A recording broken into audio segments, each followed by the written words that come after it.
Artificial intelligence has come, बड़े scale पे आने वाला है, या तो सीख लो या तो फिर नौकरी जाएगी। डीप सीक के लॉन्च के सिर्फ 18 दिन में 16 मिलियन डाउनलोड्स हुए हैं। चैट जीपीटी जब आया था ना, तहलका मच गया था, उसके 9 मिलियन थे, इसके 16 मिलियन 18 दिन में हो गए हैं। IMA, IMB, IMC या जो भी टॉप 5 या 10 हैं, वो टॉप क्लास हैं। प्रॉब्लम क्या है? प्रॉब्लम ये है, इस 10 के बाद जो कॉलेजेस है ना, उनमें और इस 10 में बहुत बड़ा डिफरेंस है। पढ़ाकू जो लोग हैं वो लाइफ में बहुत अच्छा नहीं कर पा रहे हैं। फ्रंट बेंचर्स जो है वो लाइफ में बहुत अच्छा नहीं कर पा रहे हैं। बैक बेंचर्स अच्छा कर पा रहे हैं, क्योंकि बैक बेंचर्स जो हैं उनके पास टाइम रहता है एक्स्ट्रा करिकुलर एक्टिविटीज करने का, वो दोस्त बना पा रहे हैं उस फेज में।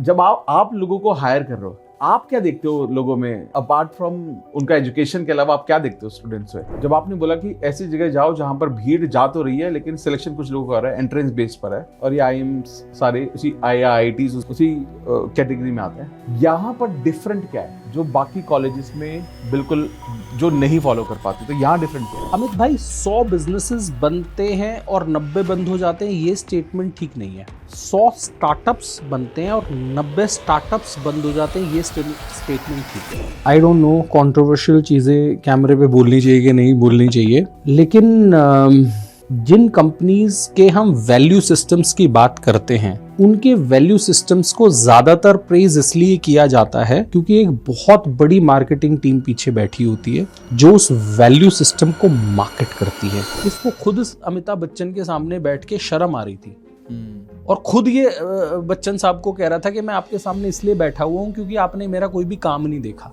बहुत सारे ऐसे लोगों को भी देख रहा हूँ जो जॉब में है लेकिन बहुत लॉस खा रहे हैं, फिर भी लेकिन ट्रेडिंग को ना लोग, मुझे ऐसा लगता है कि लोग ना सब कुछ छोड़ छाड़ के ट्रेडिंग करने के चक्कर में, मतलब आप ये एक सही डायरेक्शन है लाइफ में पैसे कमाने के लिए? इन गधों को ये समझ में नहीं आता कि UPSC तुमसे क्लियर नहीं भी हुआ, फिर भी तुम कोई कांस्टेबल, इंस्पेक्टर, क्लर्क, कुछ और बन जाओगे, कि retirement is a punishment, it's not a privilege. अगर आप 30 की एज में फाइनेंशियल इंडिपेंडेंस चाहते हो कि भाई फाइनेंशियली इंडिपेंडेंट होना है मेरे को 30 साल की एज में, आज मेरी 20 साल या 22 साल या 25 साल की एज है, तो मेरे को क्या करना चाहिए?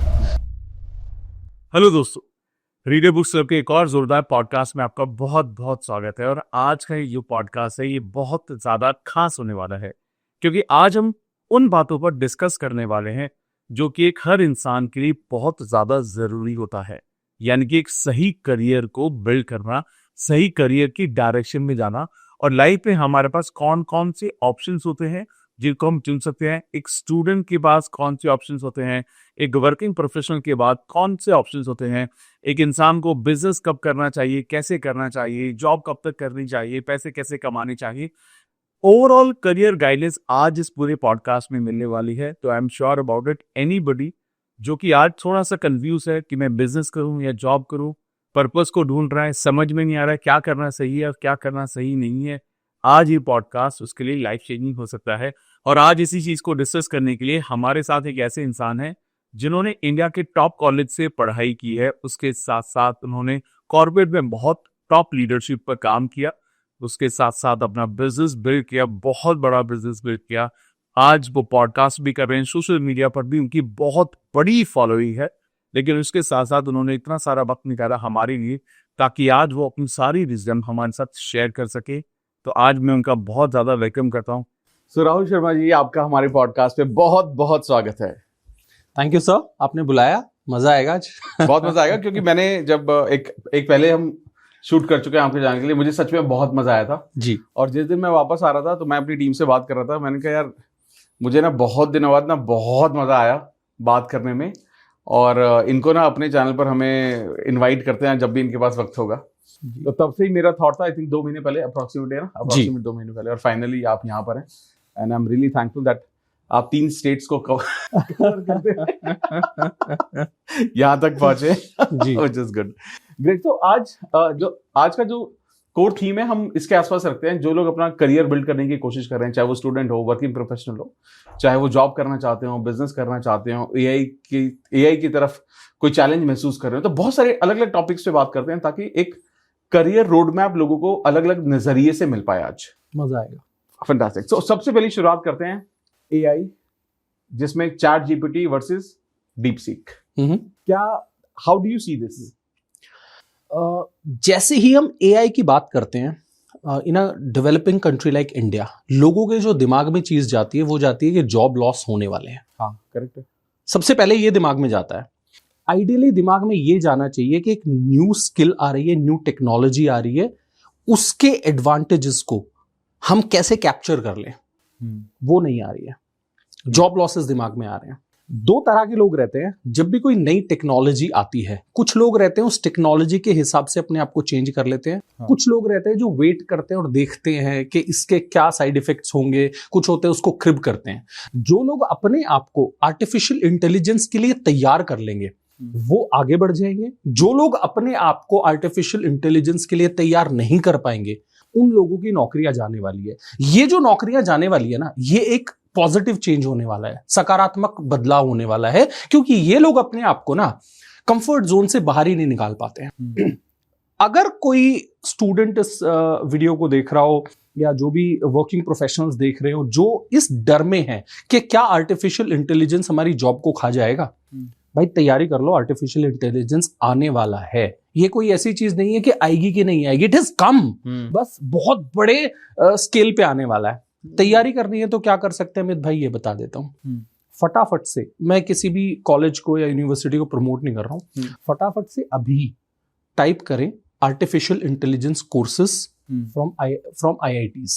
Okay, great. IIT Delhi, IIT Bombay, IIT Guwahati, IIT Roorkee, अच्छे जो इंस्टीट्यूशंस हैं बहुत अच्छे अच्छे कोर्सेज दिला रहे हैं आर्टिफिशियल इंटेलिजेंस में। क्वेश्चन ये है कि उनके क्लासेस में बच्चे क्यों नहीं है? क्या बात कर रहे हो? IIT नाम नहीं लूंगा, IIT के प्रोफेसर से मेरी पिछले हफ्ते बात हो रही थी। कहते हैं यार राहुल, हमने इतना सॉलिड कोर्स बनाया है ऑक्सफोर्ड या इस टाइप के कॉलेजेस के प्रोफेसर्स के साथ काम करके, बहुत ही सॉलिड कोर्स है, लेकिन हमारे पास में कोर्स के लिए स्टूडेंट्स नहीं है। हमें डिजिटल मार्केटिंग पे बहुत सारा पैसा खर्च करना पड़ रहा है लिमिटेड लोगों को इस कोर्स में लाने के लिए।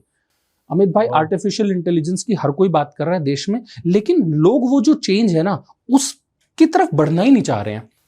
प्रैक्टिकलिटी की बात करते हैं। नोएडा में हम बैठे हैं, आप नोएडा में जो बड़ी कंपनीज है, IBM है, इन्फोसिस है, TCS है, एक्सेंचर है, HCL है, किसी भी कंपनी में चल लो, किसी भी IT मैनेजर से या सीनियर मैनेजर के पास चल के उससे ये पूछ लो अपने आप को अपस्किल करने के लिए क्या पिछले 1 साल में तुमने कोई कोर्स करा है?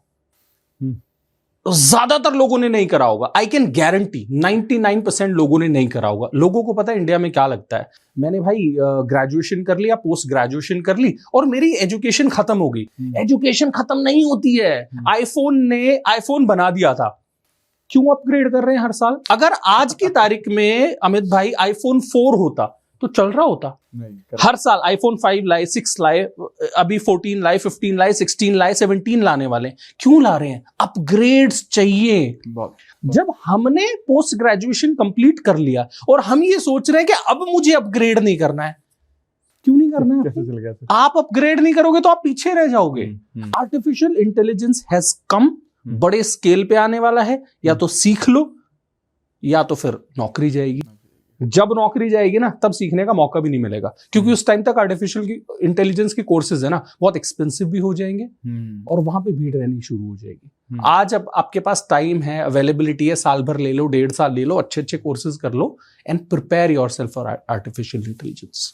आई थिंक मुझे लग रहा है आप बहुत हद तक सही भी बोल रहे हो। क्या, क्योंकि मैं नॉट जस्ट इन AI, मैं नॉर्मल जॉब्स में भी देखता हूँ लोग मतलब आई एम श्योर आपके साथ भी ऐसा होता होगा।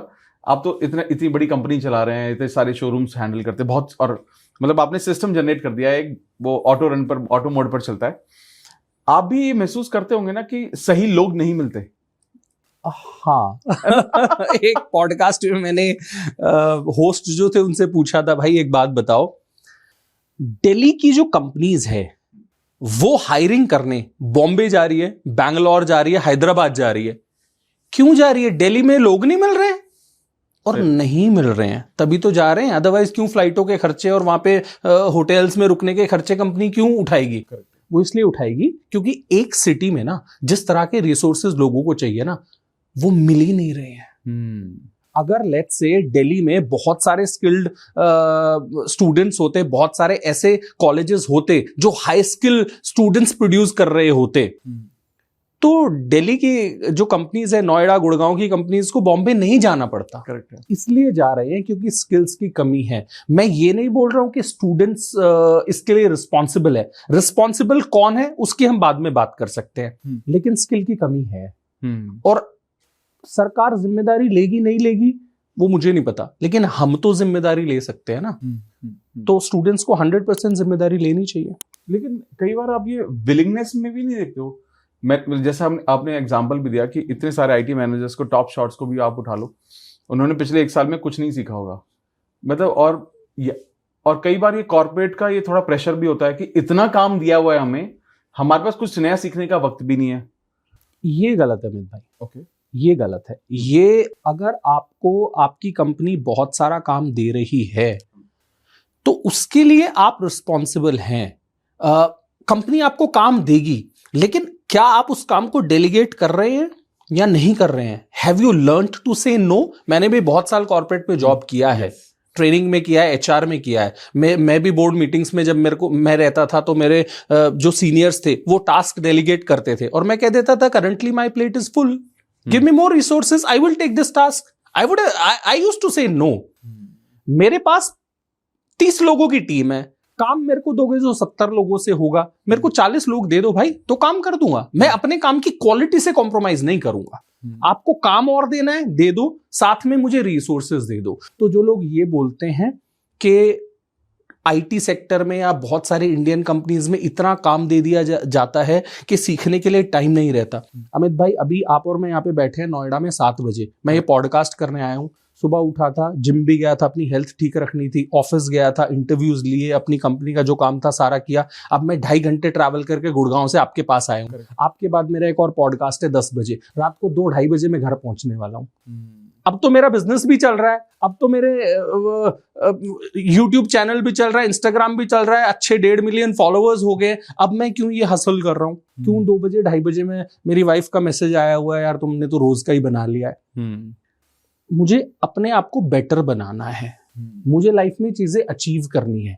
तो जो लोग 9 to 5 में खुश है या ये कह के खुश है कि यार काम बहुत ज्यादा दे रही है कंपनी, डेवलपमेंट का टाइम नहीं मिल रहा है, तो ठीक है भाई, टाइम तुम्हें निकालना पड़ेगा। आप और मैं भी तो निकाल रहे हैं ना, राइट?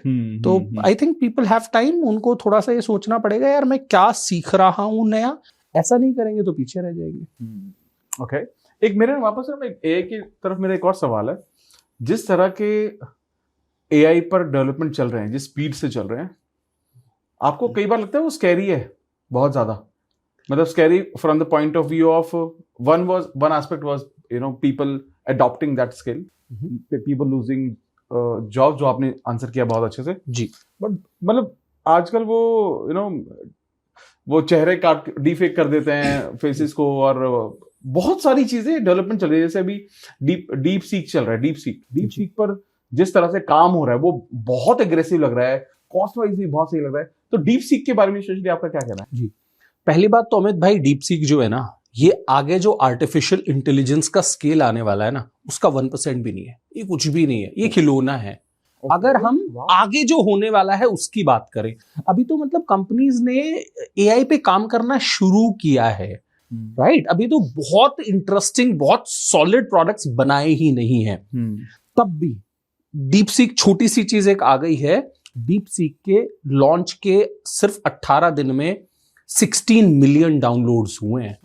चैट जीपीटी जब आया था ना, तहलका मच गया था, उसके 9 मिलियन थे, इसके 16 मिलियन 18 दिन में हो गए हैं। कंट्रीज आपस में लड़ रहे हैं।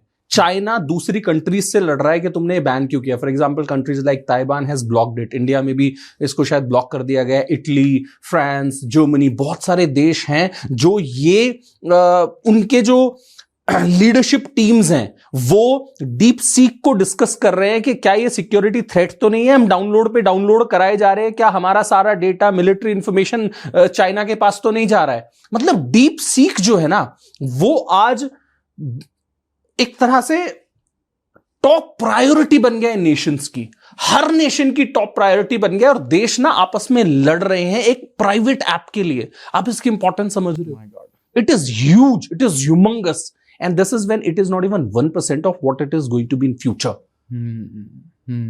खतरनाक होने वाला है अमित भाई, खतरनाक तो है ही। लेट्स से मैं ये पॉडकास्ट कर रहा हूँ, मेरी आवाज भी इसमें है, मेरा फेस भी इसमें है, राइट? लेट्स से मैं कोई मैच देखने जाता हूँ Dubai, for example, just taking an example, मैं दुबई मैच देखने जाता हूँ और मेरा कोई वीडियो वहां पे दुबई में वायरल कर दिया जाए कि मैं लेट्स से कोई रिलीजियस गलत स्टेटमेंट्स पास कर रहा हूँ पॉडकास्ट पे बैठ के। हर जगह रेडिकल लोग होते हैं, मैं किसी पर्टिकुलर रिलीजन की बात नहीं कर रहा हूं, लेकिन रेडिकल लोग हर जगह होते हैं। करेक्ट है। मेरा फेस और मेरी आवाज में वो वीडियो उन्होंने वायरल कर दिया दुबई में कि ये बंदा दुबई में आया हुआ है और उसने इंडिया में हमारे लेट्स से गॉड या जिनको भी वो फॉलो करते हैं उनके खिलाफ ऐसे स्टेटमेंट्स पास किए थे। मेरे को तो एयरपोर्ट पे ही धर लेंगे वो, बिल्कुल, वहां से छोड़ेंगे भी नहीं। मुझे उस चीज के लिए प्रूव करना पड़ेगा जो काम मैंने किया ही नहीं है। मैं तो अमित जी के साथ पॉडकास्ट करने आया था, लेकिन टेक्नोलॉजी ने, जो स्कैमस्टर्स हैं, किसी भी सोसाइटी में अच्छे लोग होते हैं, बुरे लोग होते हैं। अच्छे लोग गलत काम नहीं करते हैं, बुरे लोग ही गलत काम करते हैं। तो मैंने तो भाई कुछ करा भी नहीं, फिर मुझे वहां जाके प्रूव करना पड़ेगा कि मैंने तो कुछ करा भी नहीं। मैं आपके ये वीडियो के ओरिजिनल क्लिप्स आपसे मंगाऊंगा, तब तक तुम मेरे को लाल कर देंगे वहां पे मार मार के।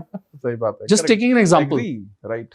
सो बहुत ज्यादा थ्रेट है, और इस थ्रेट की वजह से आप देखोगे ज्यादातर फीमेल्स जो हैं आज भी इंस्टाग्राम पे अपने प्रोफाइल को लॉक करके रखते हैं।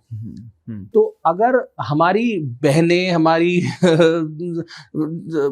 फैमिली मेंबर्स, फीमेल्स जो हमारे अराउंड रह रही हैं, वो इस सोसाइटी में इतना ही सिक्योर फील नहीं करती कि अपनी फोटोज पब्लिकली डाल सके, तो हम उस सोसाइटी में ऑलरेडी बंध तो गए हैं अमित भाई। आपको या मुझे ये इसलिए फील नहीं होता होगा कि हम तो इंटरनेट पे शायद वीडियोस बनाते हैं, लेकिन यार वो डिसीजन कि अपने प्रोफाइल को आपने लॉक करना है ताकि यू कैन बिकम सेफ, तो फिर हम इंडिपेंडेंट कैसे हुए? फिर तो हम इंडिपेंडेंट है ही नहीं। और ये हम आज की बात कर रहे हैं अमित भाई, जब आर्टिफिशियल इंटेलिजेंस अपने फुल फॉर्म में आएगा तब तो पता नहीं क्या होगा। लॉक करने से भी कुछ फायदा नहीं होगा, फिर कुछ नहीं होगा। They'll crack it up. They'll crack it up. My God, okay.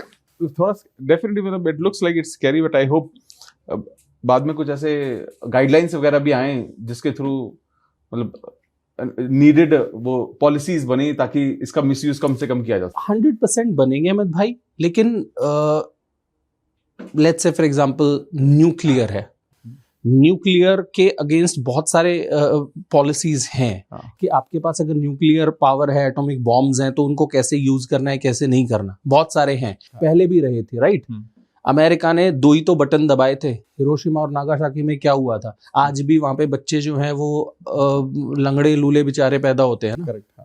Rules तो उस टाइम भी थे ना, तो रूल्स को मिसयूज किया एक कंट्री ने। यहाँ पे तो एक इंसान ने ही मिसयूज करना है, राइट? तो रूल्स रहते हैं, लेकिन अगर चीज कोई बहुत ज्यादा डेंजरस है, तो अगर एक बार रूल को यूज नहीं किया गया तो उसके इफेक्ट्स क्या हो सकते हैं? फॉर एग्जांपल, लेट्स से किसी कंट्री के प्राइम मिनिस्टर से रिलेटेड कोई इस तरह की चीज हो जाए, देश में दंगे हो सकते हैं। बिल्कुल करेक्ट। देश में दंगे हो सकते हैं। बिल्कुल सही, बिल्कुल सही, राइट? सेंसिटिव इश्यूज होते हैं, उन पे कोई स्टेटमेंट पास कर दे तो देश में दंगे हो सकते हैं। तो बहुत मिसयूज हो सकता है आर्टिफिशियल इंटेलिजेंस का। ओके, आई थिंक आपका पर्सपेक्टिव भी काफ़ी स्ट्रांग है और मुझे लगता है कि आने वाले वक्त में बहुत सारी चीज़ें, बहुत डेवलपमेंट होने वाली है इन चीज़ों पर। जी, बहुत सारी चीज़ें सामने आएंगी। ग्रेट। अब मैं ना थोड़ा सा इस बारे में बात जरूर करते हैं कि जैसे आज के टाइम में जो एजुकेशन सिस्टम है, जैसे देखिए सब बहुत लोग बहुत बात करते हैं, लोग बोलते हैं कि एजुकेशन इंडिया में सिस्टम सही नहीं है, पढ़ाई सही नहीं है, स्किल पे काम नहीं हो रहा है, ये नहीं हो रहा। लेकिन मैं बोलता हूँ कि हम सब लोग भी उसी एजुकेशन सिस्टम का हिस्सा है। हम लोग भी निकल गए, अपने खुद मेहनत की, हम बाहर निकल गए। तो मैं एक यंग बच्चा जो पढ़ रहा है स्कूल में या कॉलेज से निकलने की कोशिश कर रहा है, and if that person is trying to match, कि वक्त के साथ चलने की कोशिश कर रहा है और अपने सक्सेस अचीव करने की कोशिश कर रहा है, तो उसके लिए क्या रोड मैप होना चाहिए? एजुकेशन सिस्टम की पहले बात करता हूं। आपने 2 क्वेश्चंस पूछे, इंडियन एजुकेशन सिस्टम और किसी बच्चे का रोड मैप क्या होना चाहिए। तो हमारा जो एजुकेशन सिस्टम है उसमें अच्छी चीजें जो है एक बार वो बताता हूं, बुरी चीजें वो बताता हूं। अच्छी चीजें ये हैं कि हमारे यहाँ पे कुछ इंस्टीट्यूशंस ऐसे हैं जो टॉप क्लास हैं। IMA, IMB, IMC या जो भी टॉप 5 या 10 हैं वो टॉप क्लास हैं। प्रॉब्लम क्या है? प्रॉब्लम ये है इस 10 के बाद जो कॉलेजेस है ना, उनमें और इस 10 में बहुत बड़ा डिफरेंस है। जब आप 30th तक पहुंचते हो, 40th तक पहुंचते हो, तो वो इतने खराब हो चुके होते हैं कि वो शायद कोई एजुकेशन ही नहीं प्रोवाइड कर पा रहे हैं। फॉर एग्जाम्पल, हम नोएडा में बैठे हैं, नोएडा यहाँ ग्रेटर नोएडा में तो दुकानें खुली हुई हैं, ये जो इंस्टीट्यूट्स हैं, करेक्ट है। क्या ये स्टूडेंट्स को ये बता रहे हैं कि हमारे यहाँ ये प्लेसमेंट है तो आप एडमिशन लो? ये बता ही नहीं रहे हैं। ये पता है क्या कर रहे हैं? इंस्टाग्राम पे यहाँ का फन कल्चर प्रमोट कर रहे हैं कि आप यहाँ पर आओ, यहाँ पे फ्रेशर्स पार्टी बहुत अच्छी होती है, यहाँ पे समर इंटर्नशिप जो होते हैं उसमें डांसेस होते हैं, ये होते हैं, वो यहाँ पे शोज होते हैं, यहाँ पे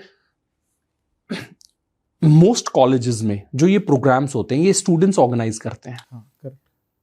वल्गर डांस होते हैं। अब जब वो वल्गैरिटी सामने आती है, इंटरनेट पे आती है, तो कॉलेज तो हाथ साफ कर लेता है कि स्टूडेंट्स ने खुद से ही प्लान करा है, हम क्या करें। अरे कंट्रोल तो आपका है। बहुत सारे कॉलेजेस के ऐसे ऐसे रील्स हम देखते हैं बेहुदा गानों पे जो आ रहे होते हैं।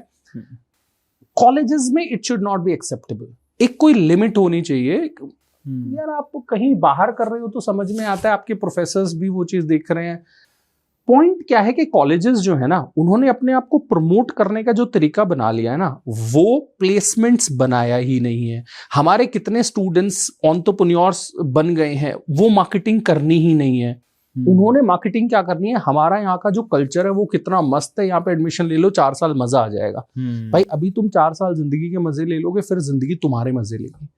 वाह क्या बात। तो ये प्रॉब्लम है। अब अगर हम बात कर लेते हैं अमित भाई के रोड मैप एक स्टूडेंट का क्या रहना चाहिए, तो एक स्टूडेंट का रोड मैप जो रहना चाहिए वो ये रहना चाहिए कि मैं ये इंश्योर करूं कि मैं टॉप कॉलेजेस जो हैं जिनमें एंट्रेंस एग्जाम के थ्रू एडमिशन मिलता है वहां पे एडमिशन लेने की कोशिश करूं। जहां पे हर कोई ले सकता है ना, वहां पे कोई क्वालिटी आपको नहीं मिलेगा। तो सबसे पहले तो आप उन कॉलेजेस को क्रैक करने की कोशिश करो जिनमें एंट्रेंस एग्जाम के थ्रू एडमिशन मिलता है।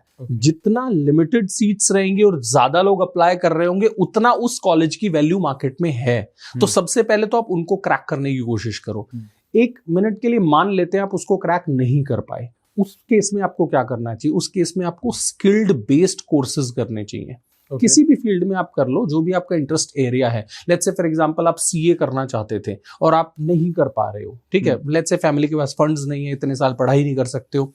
आप फाइनेंस से रिलेटेड जो छोटे कोर्सेज कॉलेजेस ऑफर कर रहे हैं, 6 महीने का कोर्स कर लो, साल भर का कर लो, साथ में सीए के पास जॉब करते रहो, इंटर्नशिप करते रहो। वहां से आपकी स्किल बिल्ड होगी, वहां से आपको दूसरी जगह से आपको थ्योरेटिकल नॉलेज मिल रहा है। So theoretical knowledge plus skill building, यही आपको चाहिए होता है लाइफ में ग्रो करने के लिए। As compared to Greater Noida, Pune या बॉम्बे की किसी यूनिवर्सिटी में जाके 4 साल नाच गाना देखना, ये आप कर लो, it is going to be better for you. तो स्किल बेस्ड कोर्सेज जो मुझे याद है, जब हम जब छोटे थे, छोटे भी नहीं, मतलब जब स्कूल में थे, तो आईटीआई बहुत चलता था उस वक्त, है ना। आईटीआई बहुत चलता था, जहां पर जो लोग बहुत ज्यादा नहीं अच्छे कॉलेजेस में नहीं मिल पाए, तो स्किल बेस्ड ट्रेनिंग उनके वहां पर हो जाती थी। बिल्कुल। Do they still exist? IITs still exist। हाँ, वो स्टिल एग्जिस्ट करते हैं। पॉलिटेक्निक कॉलेजेस वो स्टिल एग्जिस्ट करते हैं। तो अच्छे कॉलेजेस से आप कुछ भी कर सकते हो। और अगर आप खराब कॉलेज में भी चले गए हो ना, लेट्स से आप खराब में भी चले गए हो,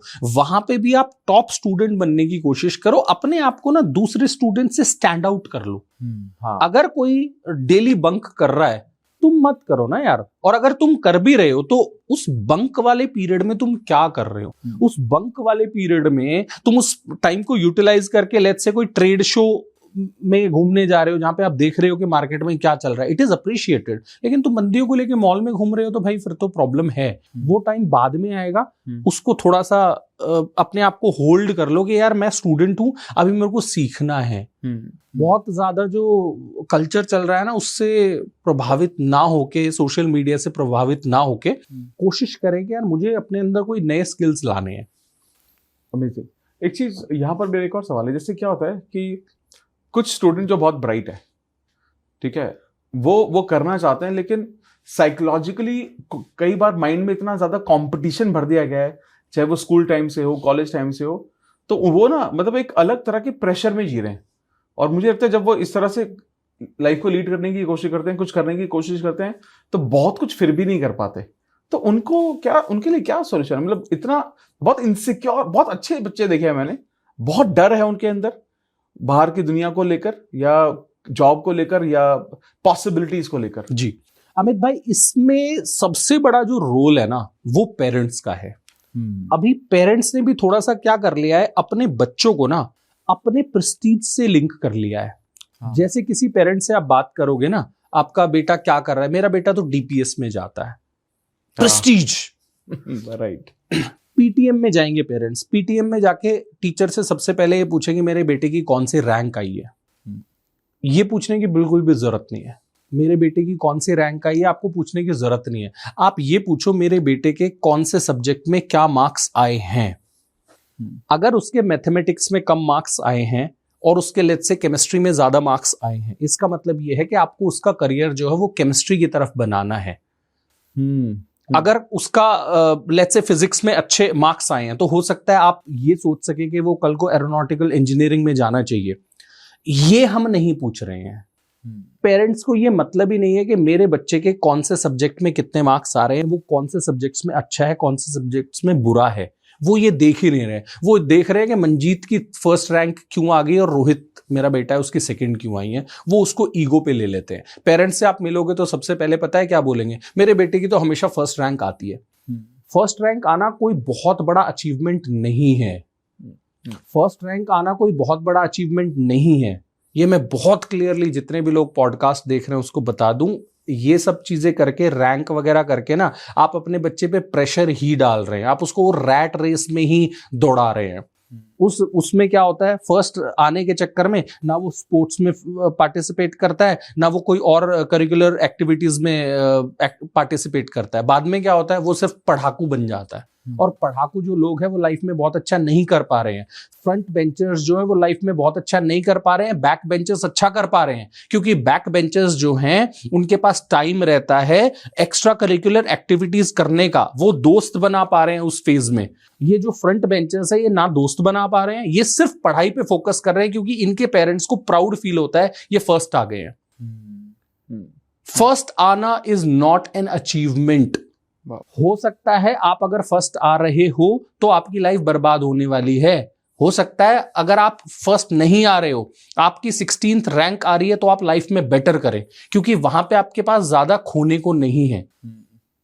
और ये मैं सिर्फ अमित भाई पॉडकास्ट के लिए बोल रहा हूं, ये आज की रियलिटी है। हम भी ऐसे दोस्तों से मिलते हैं जो बैक बेंचर्स थे, आज बढ़िया सेटअप करे बैठे हैं। वो जब कॉलेजेस से बाहर आए ना, उनको ये था ही नहीं कि यार क्या कर रहा है क्या नहीं कर रहा, अरे यार मैं तो बैक बेंचर था, पता नहीं कुछ होगा कि नहीं होगा। They accepted that. लेकिन जो हम फ्रंट बेंचर्स थे ना, हमें ये था यार बढ़िया जॉब। जैसे ही कॉलेज से बाहर आए, अच्छी जॉब मिल गई, अच्छी जॉब करने लगे। और बहुत सारे लोग अमित भाई उस जॉब के सर्कल से कभी बाहर ही नहीं आ पाते हैं। बैक बेंचर्स को जॉब नहीं मिलती अच्छी, तो वो सोचते हैं यार जॉब तो नहीं मिली, किसी दोस्त से पूछता हूं वो क्या कर रहा है, वो कोई स्टार्टअप शुरू कर रहा होता है, उसके साथ जुड़ जाते, चल जाता है। या वो फेल हो गया तो दूसरा स्टार्टअप शुरू करने की कोशिश कर लेते हैं। जो फ्रंट बेंचर होता है उसको तो पहले ही दिन में डेलॉइट या केपीएमजी ऑफर कर देते हैं ना, और वो तो उसी रैट रेस में घुस जाता है। तो again being first in the class is not an achievement. अब जब मैं पीटीएम में जाता हूं ना, मेरी वाइफ फिर भी ये क्वेश्चन पूछती है। अब आपको पता है वाइफ से तो नहीं लड़ सकते, उसको समझा भी नहीं सकते, मतलब दुनिया को समझा सकते, वाइफ को नहीं समझा सकते। वो ये क्वेश्चन पूछती है टीचर से। फिर मैं घर आके पूछता हूँ कि यार लेट्स से इसकी रैंक फर्स्ट आ गई होती तो कोई बहुत बड़ा अचीवमेंट हो जाता। कहती है तुम नहीं समझते। तो भाई हम नहीं समझते, लेकिन द फैक्ट इज अमित भाई कि पीछे की रैंक आना इज नॉट बैड। मेरे को बहुत खुशी ये होती है कि मेरी जो बेटी है ना, रनिंग में फर्स्ट आती है, एक्स्ट्रा करिकुलर एक्टिविटीज में फर्स्ट आती है। उसकी कंप्लेन्स आती है कि वो दूसरे स्टूडेंट्स को परेशान करती है क्लास में, मेरे को बहुत अच्छा लगता है। तो बच्चे में ना बहुत सारी चीजें होनी चाहिए। सिर्फ फर्स्ट रैंक आ गया और हम चौड़े होके जहां पे भी शादी में जा रहे हैं, फंक्शन में जा रहे हैं, बोल रहे हैं मेरा बेटा तो फर्स्ट आता है, मेरी बेटी फर्स्ट आती है। मतलब please let's change it forever. अब जैसे एक इसी से कनेक्टेड मेरा एक सवाल है। जैसे ना आपका तो आपने तो अच्छा एक बनाया हुआ है, कुर्बत आपका इतना प्यारा ब्रांड है, और हायरिंग, और आपका ऑफिस भी अलग तरह से ऑपरेट कर रहे हो, यूट्यूब भी कर रहे हो, बहुत सारी चीजें कर रहे हो। हायरिंग प्रोसेस पर भी आप थोड़ा नजर रखते होगे कि कौन आ रहा है कौन नहीं आ रहा है। तो जब आप लोगों को हायर कर रहे हो, आप तो डेफिनेटली नहीं पूछते हो कि तुम फर्स्ट है, कोई भी नहीं पूछता फर्स्ट है सेकंड है। आप क्या देखते हो लोगों में, अपार्ट फ्रॉम उनका एजुकेशन के अलावा आप क्या देखते हो स्टूडेंट्स में? 2-3 स्किल्स मैं देखता हूँ अमित भाई। सबसे इंपॉर्टेंट जो स्किल मैं देखता हूँ किसी भी कैंडिडेट में, वो ये देखता हूं कि कलेशी तो नहीं है। I ask questions, what are the incidents, what have been the previous incidents जिसमें आपके टीममेट के साथ या आपके सुपरवाइजर के साथ आर्ग्यूमेंट्स हुए थे। ओके। आज की जो कंपनियां हैं अमित भाई, ये वो कंपनियां नहीं है कि हमें रजिस्टर भर दिए या हमने कोई टास्क दे दिया, तुमने बैठ के शीट पे काम कर रहे हो। अब वो नहीं है, अब स्पोर्ट्स कल्चर है, अब वो कॉम्पिटिटिव कल्चर है। अब वो रहता है कि आप बोर्ड रूम के अंदर हो या आप मीटिंग रूम के अंदर हो और आपके बहुत हीटेड डिस्कशंस हो रहे हैं। उन डिस्कशंस में प्रेशर है, तब भी आप कैसे अपने आप को होल्ड कर पा रहे हो, कैसे आप वो डिफिकल्ट मैसेज कम्युनिकेट कर पा रहे हो। ये मैं बात कर रहा हूं लीडरशिप रोल्स की, जिसमें हम मीटिंग्स करते हैं, इंपॉर्टेंट डिसीजंस लेते हैं, क्रिटिकल थिंकिंग करनी पड़ती है, क्रिटिकल डिसीजंस लेने पड़ते हैं।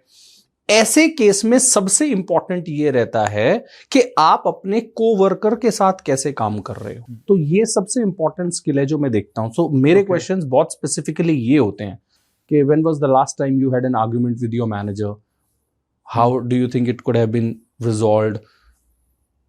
इंटरेस्टिंगली सारे कैंडिडेट्स को ये पता रहता है अमित भाई कि मुझसे ये पूछा जाएगा व्हाट आर योर वीकनेसेस। ये बहुत कॉमन क्वेश्चन है। जैसे ही हम पूछते हैं ना किसी से व्हाट आर योर वीकनेसेस, जिन कैंडिडेट्स को उनकी वीकनेसेस नहीं पता होते हैं, I don't continue with them. Strengths अपनी बढ़ा के बता देंगे, मैं ये अच्छा करता हूं, मैं वो अच्छा करता हूं। वीकनेसेस नहीं बता पाते। इसका मतलब वो बंदा सेल्फ अवेयर ही नहीं है। जब तुम 35 साल के हो, 34 साल के हो, 30 साल के हो और तुम्हें ये नहीं पता कि तुम्हारे इंप्रूवमेंट एरियाज क्या हैं, तुम्हारे वीकनेसेस क्या हैं, इसका मतलब तो तुम सेल्फ अवेयर ही नहीं हो। मैं जब कल को तुम्हें फीडबैक दूंगा तो तुम बोलोगे ये तो मेरे अंदर कमी है ही नहीं। एटलीस्ट जब आपको ये पता हो कि भाई मेरा वीकनेस ये है कि आई एम शॉर्ट टेम्पर्ड, आप उसको स्ट्रैटेजिकली, या उसको आप कैसे, स्ट्रैटेजिकली तो रॉन्ग वर्ड होगा, आप उसको अच्छे तरीके से कैसे इंटरव्यूअर को बोले, वो एक अलग मैटर है। लेकिन आपको पता होना चाहिए भाई मैं शॉर्ट टेम्पर्ड हूं। आप नहीं भी बताओगे तब भी तो सामने वाले को इंटरव्यू में तो पता चल ही जाएगा ना। राइट। अमेजिंग। एक और सवाल मेरा है, जैसे आपने तो देश के बेस्ट कॉलेजेस, IMA में भी आपने पढ़ाई की, एक्सपोजर मिला आपको उसका।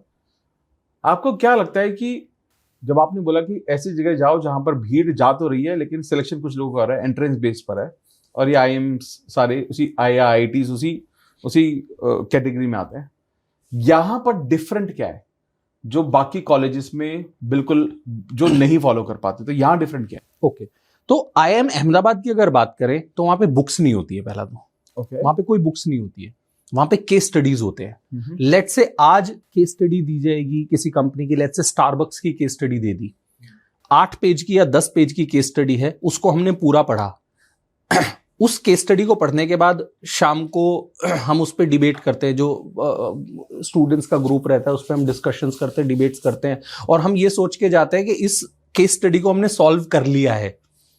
कुछ लोग होते हैं जो बोलते हैं कि स्टारबक्स में लेट्स से कोई इशू था तो इसके लिए उसका प्रोडक्ट मैनेजर जिम्मेदार था, कोई बोलते हैं HR मैनेजर जिम्मेदार था, लेकिन हम हर किसी को लगता है हमने इस केस को रिजॉल्व कर लिया है। जब हम क्लास में जाते हैं और वहां पे जो प्रोफेसर रहता है वो कोई एक छोटा सा नंबर उस 10 पेज में से निकालता है कि क्या तुमने पेज नंबर 9 पे ये देखा था कि HR को कितना फंड एलोकेट हुआ था, हमने वो मिस कर दिया था। तो जब HR को फंड एलोकेट नहीं होगा तो वो एम्प्लॉय एंगेजमेंट एक्टिविटीज कैसे कर पाएंगे?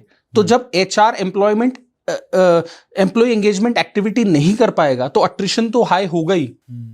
एक नंबर पूरे केस स्टडीज को कैसे चेंज कर देता है, कैसे पूरे थ्योरीज को चेंज कर देता है, ये वहां पे आपको सिखाते हैं। जब आप अच्छे कॉलेजेस में होते हो तो वहां पे इंडस्ट्री के टॉप लोग आते हैं, जैसे IIM अहमदाबाद में जो भी इंडस्ट्री के टॉप लोग हैं, अच्छे अच्छे कंपनी से लोग आते हैं। उनका जो फोकस है ना वो ये है कि हम जब स्टूडेंट यहां से निकले ना, उनको एक्चुअली तैयार करके भेजे कि तुम जाओ और मार्केट में चेंज करो, इस world, make this world a better place. तो ये डिफरेंस है। और जो दूसरे इंस्टीट्यूट्स हैं उनमें शायद वो चीज नहीं है जो किताबों के पास ज्यादा है। हाँ, उसमें क्या है, जैसे आईएमए के प्रोफेसर्स जो हैं वो साथ में कंसल्टिंग करते हैं बहुत सारी कंपनीज के साथ। लेट्स से एचआर, वहां पे कोई प्रोफेसर है जो ह्यूमन रिसोर्सेज पढ़ाता है, तो वो साथ में किसी कंपनी के साथ कंसल्टिंग कर रहा है, उनके प्रॉब्लम्स को रिजॉल्व कर रहा है। तो जब वो रिजॉल्व कर रहा है तो उसको ये पता है कि आज मार्केट कहां खड़ा हुआ है, आज ह्यूमन रिसोर्सेज के किस तरह के इश्यूज आ रहे हैं, तो उस पे वो केसेस लिखते हैं। लेकिन जो छोटे कॉलेजेस होते हैं, इनमें जो प्रोफेसर्स रहते हैं वो कहीं कंसल्टिंग नहीं कर रहे होते हैं, वो शाम को ट्यूशन पढ़ा रहे होते हैं। तो जब आप ट्यूशन पढ़ा रहे हो तो आप पढ़ नहीं रहे हो, आप सिर्फ पढ़ा रहे हो। तो जो नॉलेज आपको 15-20 साल पहले कॉलेज में मिल गया था, वही नॉलेज आप हर साल दिए जा रहे हो। आप अपने आप को अपग्रेड नहीं कर पा रहे हो, आपके पास अपग्रेड करने की अपॉर्चुनिटी नहीं है। आई थिंक बहुत इंपॉर्टेंट पॉइंट है, बहुत इंपॉर्टेंट है। तो अच्छे कॉलेजेस जो रहते हैं उसमें जो केस स्टडीज ये रहते हैं, इन केसेस को प्रोफेसर्स ने खुद से जिया होता है। वो जनरली केस स्टडीज उन कंपनी की लिखते हैं जिन पे वो रिसर्च कर रहे होते हैं या जिनके साथ वो काम कर रहे होते हैं, जिनको वो कंसल्टिंग दे रहे होते हैं।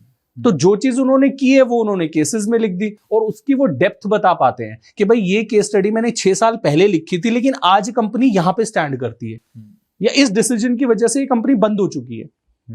तो ऐसा रहता है। बहुत ही। अब ना मुझे एक चीज मुझे बताइए, जैसे एक जो कंसिस्टेंट ट्रेंड हम देख रहे हैं भाई, वो ये है कि top shots, again top colleges के लोग, इसमें से मैं बहुत सारे लोगों को ऐसे देख रहा हूं जो जिनको करोड़ों का पैकेज मिला है और वो they decide to quit job and get into entrepreneurship, business में जाते हैं बहुत सारे लोग जी। और मैंने ये देखा भी है कि जो आज के टाइम में बहुत बड़ी बड़ी कंपनीज के फाउंडर्स हैं, they are obviously top shots. तो क्या बिजनेस भी उन्हीं लोगों के लिए बना है जो टॉप शॉट्स हैं, या बड़े कॉलेजेस में पढ़ रहे हैं, या उनके लिए आसान होता है क्या? मतलब अगर, क्योंकि एक जैसे फॉर एग्जांपल मैं एक बिलो एवरेज स्टूडेंट हूं, एक एवरेज कॉलेज से मैंने पास किया, एवरेज मार्क्स आए मेरे, but I want to do my own business.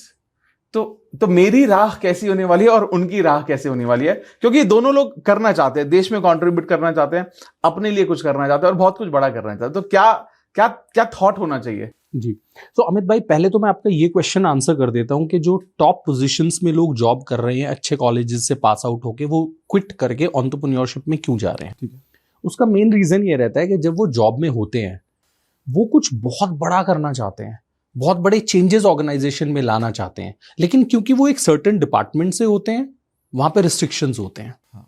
और जैसे ही रिस्ट्रिक्शंस वहां पे आते हैं वो अग्रेसिव हो जाते हैं कि यार मेरा ये काम नहीं हो पा रहा। लेट्स से कोई सेल्स में होगा, अब उसको अपने सेल्स इंक्रीज करने हैं। सेल्स इंक्रीज करने के लिए लेट्स से उसने बहुत सारे एग्जीक्यूटिव्स हायर करने हैं। अब एग्जीक्यूटिव्स हायर करने के लिए एचआर को बोलना पड़ेगा। एचआर हायर तब करेगी जब सीएफओ बजट अप्रूव करेगा। तो अब सीएफओ बजट नहीं अप्रूव कर रहा है और इस सेल्स हेड को ये लग रहा है यार मैं तो सेल्स इंप्रूव करना चाह रहा हूं, लेकिन सीएफओ बजट पास करे तो मेरे पास लोग आए तो मैं सेल्स इंप्रूव करूं। तो जब आप बहुत सारी चीजें करना चाहते हो लेकिन आप नहीं कर पा रहे होते हो, फिर आप सोचते हो यार अपना कुछ शुरू करता हूं जहां पे आई कैन पुट माई 100%। क्योंकि ऐसे लोग बहुत दिन तक, बहुत सालों तक ना बैठ के अपने आप को सेटिस्फाई नहीं कर सकते कि ठीक है यार जैसे चल रहा है। वो उनको लगता है कि मैंने इतने सारे स्किल्स डेवलप करे, इतनी सारी चीजें मैंने कॉलेजेस में सीखी है, इतना सारा एक्सपीरियंस लेके बैठा हूं और आज मैं ये मान लूं कि सीएफओ ने पैसा अप्रूव नहीं करा इसलिए मैं अपनी सेल्स नहीं बढ़ा पा रहा हूं। ये मैंने एक एग्जांपल लिया। डेली ऑफिसेज में ऐसी ऐसी चीजें होती हैं, बहुत सारी चीजें ऐसी होती है जिसके लिए तुम रिस्पॉन्सिबल नहीं हो लेकिन फिर भी तुम्हें पेनलाइज किया जाता है। Let's say attrition.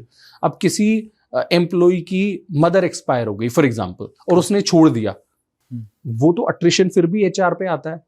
अब उस एचआर को ये लगता है कि यार उसकी मदर एक्सपायर होगी तो उसमें मैं क्या करूं, अनकंट्रोलेबल है। लेकिन आपके अप्रेजल पे वो हिट करेगा।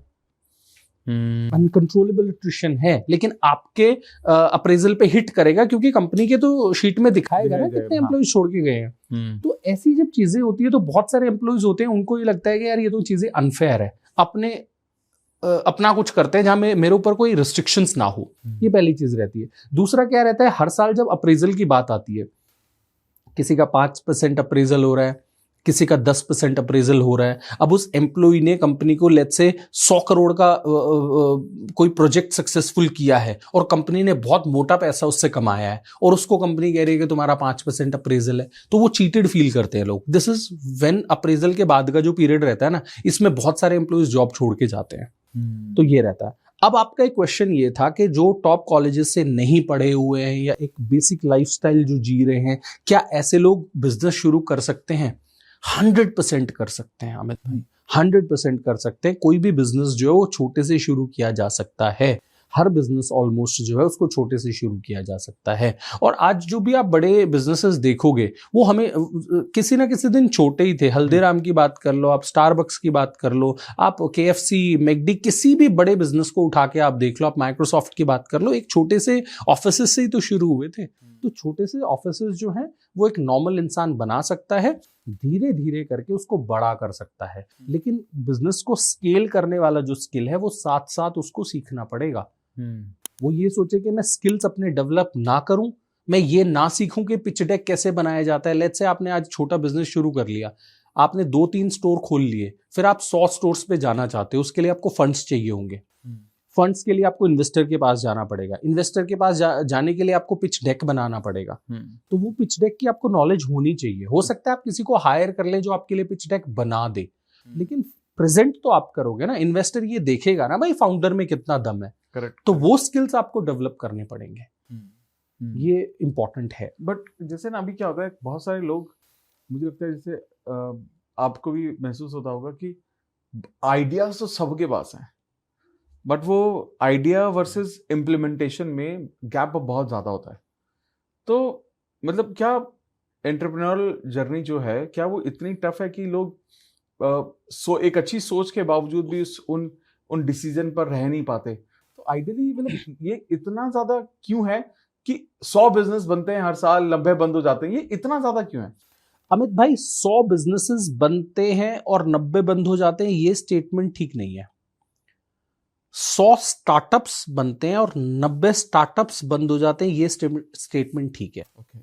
बिजनेसेस की अगर हम बात करें, 90 नहीं बंद होते। स्टार्टअप्स की बात करें तो 90 बंद हो जाते हैं। अब बिजनेस और स्टार्टअप में अगर हम डिफरेंस की बात करें तो मेजर डिफरेंस ये रहता है कि बिजनेस एक पैसा कमाने का जरिया रहता है, स्टार्टअप जो रहता है वो मार्केट को डिसरप्ट करने वाला एक आइडिया रहता है। So for example let's say मैं जो बिजनेस कर रहा हूं, मेरा क्लोथिंग ब्रांड है, ये एक स्टार्टअप नहीं है, ये एक बिजनेस है। मैं किसी भी पेस पे इसको चला सकता हूँ। परफेक्ट। इसको किसी भी पेस पे चला सकता हूँ। लेकिन अगर मैं अपने बिजनेस में कोई ऐसी टेक्नोलॉजी इंप्लीमेंट करूं, लेट्स से मैं अपने जो हमारे गारमेंट स्टोर्स हैं उस पे कोई ऐसा ट्रायल रूम पे मिरर ऐसा लगा दूं कि कोई लेडी अपने हाथ में कोई ऐसे प्रोडक्ट पकड़े और उसके सामने खड़ी हुई है, उसको ये दिख जाए कि मैं जब ये पहनूंगी तो ये कैसा दिखेगा।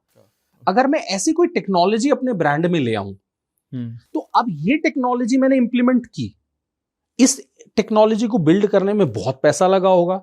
अब इस टेक्नोलॉजी को मैं अपने सिर्फ 10, 11, 12 स्टोर पे तो नहीं इंप्लीमेंट करना चाहूंगा, इसको तो बहुत सारे स्टोर्स पे इंप्लीमेंट करना पड़ेगा। उन बहुत सारे स्टोर्स पे इंप्लीमेंट करने के लिए बहुत सारा पैसा चाहिए होगा, बहुत तगड़ी मार्केटिंग करनी पड़ेगी, करोड़ों रुपए चाहिए होंगे। करेक्ट। वो पैसे अगर मैं आज ना लगाऊं तो ये वाली टेक्नोलॉजी है, ये कोई दूसरी कंपनी ले आएगी। तो यहां पे I don't have time to grow, I don't have time to grow. या तो मैं आज करूं या और कोई कर देगा। लेकिन अभी जो मैं रिटेल स्टोर्स चला रहा हूं ये तो चलते रहेंगे, इसमें मैं कोई ऐसी चीज नहीं कर रहा कि आज अगर नहीं करा तो भाई बहुत लेट हो जाऊंगा। तो ऐसे केसेस में जब आपको फटाफट से टेक्नोलॉजी इंप्लीमेंट करनी होती है, जो टेक्नोलॉजी आप इंप्लीमेंट करके मार्केट को डिसरप्ट कर सकते हो, वो स्टार्टअप है। अदरवाइज जो दूसरे बिजनेसेस है, लेट्स से कोई मेडिकल स्टोर खोल रहा है तो 100 मेडिकल स्टोर खुलते हैं तो 90 थोड़ी बंद होते हैं, नहीं होते। कोई रेस्टोरेंट खोल रहा है 100 तो 100 में से कोई 90 थोड़ी बंद होते हैं। या कोई लेट्स से हार्डवेयर के स्टोर्स खोल रहा है तो 90 थोड़ी बंद होते हैं। स्टार्टअप्स बंद हो रहे हैं। स्टार्टअप्स क्यों बंद हो रहे हैं उसका आपको रीजन बता देता हूं। मैं एक रिपोर्ट पढ़ रहा था, पता नहीं ब्लूम्सबर्ग की थी या कहीं की एक रिपोर्ट थी। 73% of startups in India are failing because they wanted to upscale too quick. Okay. अच्छे उनके स्टार्टअप्स थे, अच्छे आइडियाज थे, लेकिन बंद क्यों हो गए? क्योंकि वो रातों रात स्केल करना चाहते थे। अब आपसे क्वेश्चन पूछता हूं मैं, लेट्स से कोई, ये मैं एक और पॉडकास्ट में पूछ रहा था, आपके घर मान लो कोई 2 साल का बच्चा है, उस 2 साल के बच्चे को आप आज ही 10 लीटर दूध पिला दोगे, कल फिर से 10 लीटर पिला दोगे, परसों 20 लीटर पिला दोगे, उससे अगले दिन 50 लीटर पिला दोगे, क्या वो हफ्ते भर में या 10 दिन में मेरे जितना बड़ा हो जाएगा 2 साल का बच्चा? नहीं हो पाएगा। या कोई प्लांट है आपके घर में छोटा सा, उसमें आज 20 लीटर पानी डाल दिया, कल 50 लीटर डाल दिया, उसमें आपने रूह अफ़ज़ा डाल दिया, उसमें आपने बादाम डाल दिया, काजू डाल दिया, सब कुछ डाल दिया, क्या वो प्लांट इतना बड़ा 1 दिन में हो जाएगा या 3 दिन में हो जाएगा? खराब हो जाएगा, तो खराब हो जाएगा। ऐसे ही बिजनेसेस को खराब किया जा रहा है। ऑर्गेनिक ग्रोथ को आपने टाइम देना जरूरी है। जब आप कोई स्टार्टअप बिल्ड करते हो, कोई भी बिजनेस बिल्ड करते हो, तो धीरे धीरे करके आप लोगों को हायर करते हो। किसी कैंडिडेट को आपने इंटरव्यू किया, उसको आपने ऑफर लेटर रोल आउट किया, 1.5 महीने बाद उसने ज्वाइन करना है, 1.5 महीने बाद उसने ज्वाइन नहीं करा, ऑफर रिजेक्ट कर दिया, आप दोबारा से उसकी हायरिंग करेंगे। ये सब चैलेंजेस होते हैं, राइट? आप ये सोचो कि मेरे को तो एक ही साल में बिजनेस को 2x करना है, 3x करना है। फिर क्या होता है, जो बायजूस के साथ हुआ। बायजूस कोई बुरे इंसान नहीं है, पूरे स्टेडियम भर के लोग उनको सुनने आते थे, लेकिन हुआ क्या, यहां से इन्वेस्टमेंट ले ली, वहां से इन्वेस्टमेंट ले ली। जब आप बहुत सारे इन्वेस्टर से पैसा ले लेते हो, तो इन्वेस्टर तो ये चाहेगा ना मेरा पैसा 10 गुना हो। उसको ये मतलब नहीं है तुम्हारा प्रॉफिट बन रहा है कि नहीं बन रहा, उसको ये मतलब नहीं है तुम्हारे एम्प्लॉय सेटिस्फाइड है कि नहीं है, उसको मतलब नहीं है तुम्हारे कस्टमर सेटिस्फाइड है कि नहीं है, उसको ये मतलब है भाई रेवेन्यू 10 टाइम्स होना चाहिए, मेरे को एग्जिट मिल जाए। तो यही हो रहा है आज के यूथ के साथ। फटाफट से फंडिंग चाहिए होती है, एक ही दिन में फोर्ब्स 30 अंडर 30 में नाम प्रिंट कराना है, 40 अंडर 40 में नाम प्रिंट कराना है। इस फाइट की वजह से बिजनेसेस बंद हो रहे हैं, क्योंकि वो ग्रोथ को ना टाइम नहीं दे रहे हैं। आपको तो जैसे ना आज के टाइम में, मतलब मैं आपकी बातों से समझ तो रहा हूँ कि दैट एक कोई भी स्टार्टअप अगर क्रिएट हो रहा है तो आइडियली क्या तरीके होने चाहिए, किस तरह से उसको बिल्ड बड़ा होना चाहिए। लेकिन एट द सेम टाइम अगर मैं वापस से मैं ह्यूमंस पे आता हूँ, लोगों पर आता हूँ, वहां क्या होता है, बहुत सारे बच्चे जो कॉलेज पास आउट कर रहे हैं, चाहे वो बड़े कॉलेज से चाहे छोटे कॉलेज से हो, वो ना बिना एक्सपीरियंस के they want to get into a business. लेकिन हमारे वक्त पर जब हम स्टूडेंट थे, तो एक ही चीज मैंने बार बार सुनी कि जिस भी आप बिजनेस में जाना चाहते हो ना, 1 साल 2 साल 4 साल ना थोड़ा सा एक्सपीरियंस ले लो। आपको क्या लगता है ये कितना इंपॉर्टेंट है? इसके लिए मैं स्टूडेंट्स को ब्रेक करूंगा 2 कैटेगरीज में अमित भाई। एक कैटेगरी रहती है जो बड़े बाप के बेटे होते हैं, एक कैटेगरी रहती है जो हमारे जैसे होते हैं जिन्होंने छोटे से शुरू करके बिल्ड करना है। So I am not from a very rich background and I want to say it on camera. अगर आप बड़े बाप के बेटे हो, दुनिया भर का पैसा है, तो कॉलेज से बाहर आते ही बिजनेस कर लो, फेल हो जाएगा, उससे सीख के दोबारा शुरू कर लेना। तो ये तो वही बात है ना कि आपके पास सामने डार्ट है, आपके पास बहुत सारे डार्ट बोलते हैं ना उसको, जो हाथ में होते हैं, आपके पास बहुत सारे डार्ट्स है, आपने टारगेट मारा, नहीं लगा तो दूसरा मार लो। आपके पास 10 12 15 स्टिक्स हैं, ऑप्शंस हैं। लेकिन अगर आप गरीब बाप के बेटे हो, आपके पास एक ही है, उसको सही जगह पे मारना है, तो पहले उसकी पूरी स्टडी करनी पड़ेगी, राइट? तो अगर आप छोटे बाप के बेटे हो और आपको बिजनेस शुरू करना है, देखो तुम्हारा बाप 10 लाख 20 लाख एक ही बार लगा सकता है, दोबारा नहीं लगा पाएगा। तो क्या करो, वो 10 लाख या 20 लाख बर्बाद ना हो, उसके लिए जो बिजनेस या स्टार्टअप तुम करना चाहते हो उनमें कुछ टाइम जॉब कर लो। किसी भी बिजनेस को करना चाहते हो, लेट्स से फॉर एग्जांपल तुम इलेक्ट्रॉनिक्स शॉप ओपन करना चाहते हो, ठीक है, किसी इलेक्ट्रॉनिक शॉप में 6 महीने साल भर काम कर लो। तुम्हें अकाउंट्स आता है तो अकाउंट्स का काम कर लो, तुम्हें मैनेजमेंट का आता है तो मैनेजर का काम कर लो, तुम्हें सेल्स का आता है तो सेल्स का काम कर लो। जब आप वो काम करेंगे अमित भाई, तो आप क्या क्या सीखेंगे कि जो कस्टमर आता है वो आके क्या प्रोडक्ट मांग रहा है मेरे एरिया में, किस रेट की चीजें मांग रहा है, कितनी बार्गेनिंग होती है, स्टाफ छोड़ के जाता है तो मालिक क्या एज अ बैकअप क्या करता है, अकाउंट्स वाला क्या घपले करता है, मामे आते हैं तो कितना पैसा लेके जाते हैं, सारी चीजें होती है ना, जीएसटी वाले आते हैं तो कितने पैसे लेके जाते हैं। ये सारी चीजें ग्राउंड रियलिटी आपको पता रहनी चाहिए before you start your own business. Otherwise क्या होगा, तुम जैसे ही जीएसटी अप्लाई करोगे तुम सोचोगे कि अब तो इंटरनेट पे ये दिखा रहा है कि इंडिया करप्शन फ्री हो गया है, तो जीएसटी वाले फ्री में जीएसटी बना देंगे। नहीं बनाएंगे। ये चीजें कोई भी मैनेजमेंट इंस्टीट्यूट तुम्हें नहीं सिखाएगा। आपको क्या लग रहा है, ऑक्सफोर्ड जाओगे तो ऑक्सफोर्ड वाले तुम्हें ये बता देंगे कि इंडिया में जीएसटी का ब्राइब रेट क्या चल रहा है? कोई नहीं बताएगा। ये तुम्हें खुद से सीखना पड़ेगा, और ये ग्राउंड रियलिटी है। ये ग्राउंड रियलिटी है। किसी भी चीज की एनओसी के लिए अप्लाई करोगे, तुम्हें पैसे भरने पड़ेंगे। कितने पैसे भरने हैं, ये कैसे सीखोगे? कहीं पे काम करके तब सीखोगे।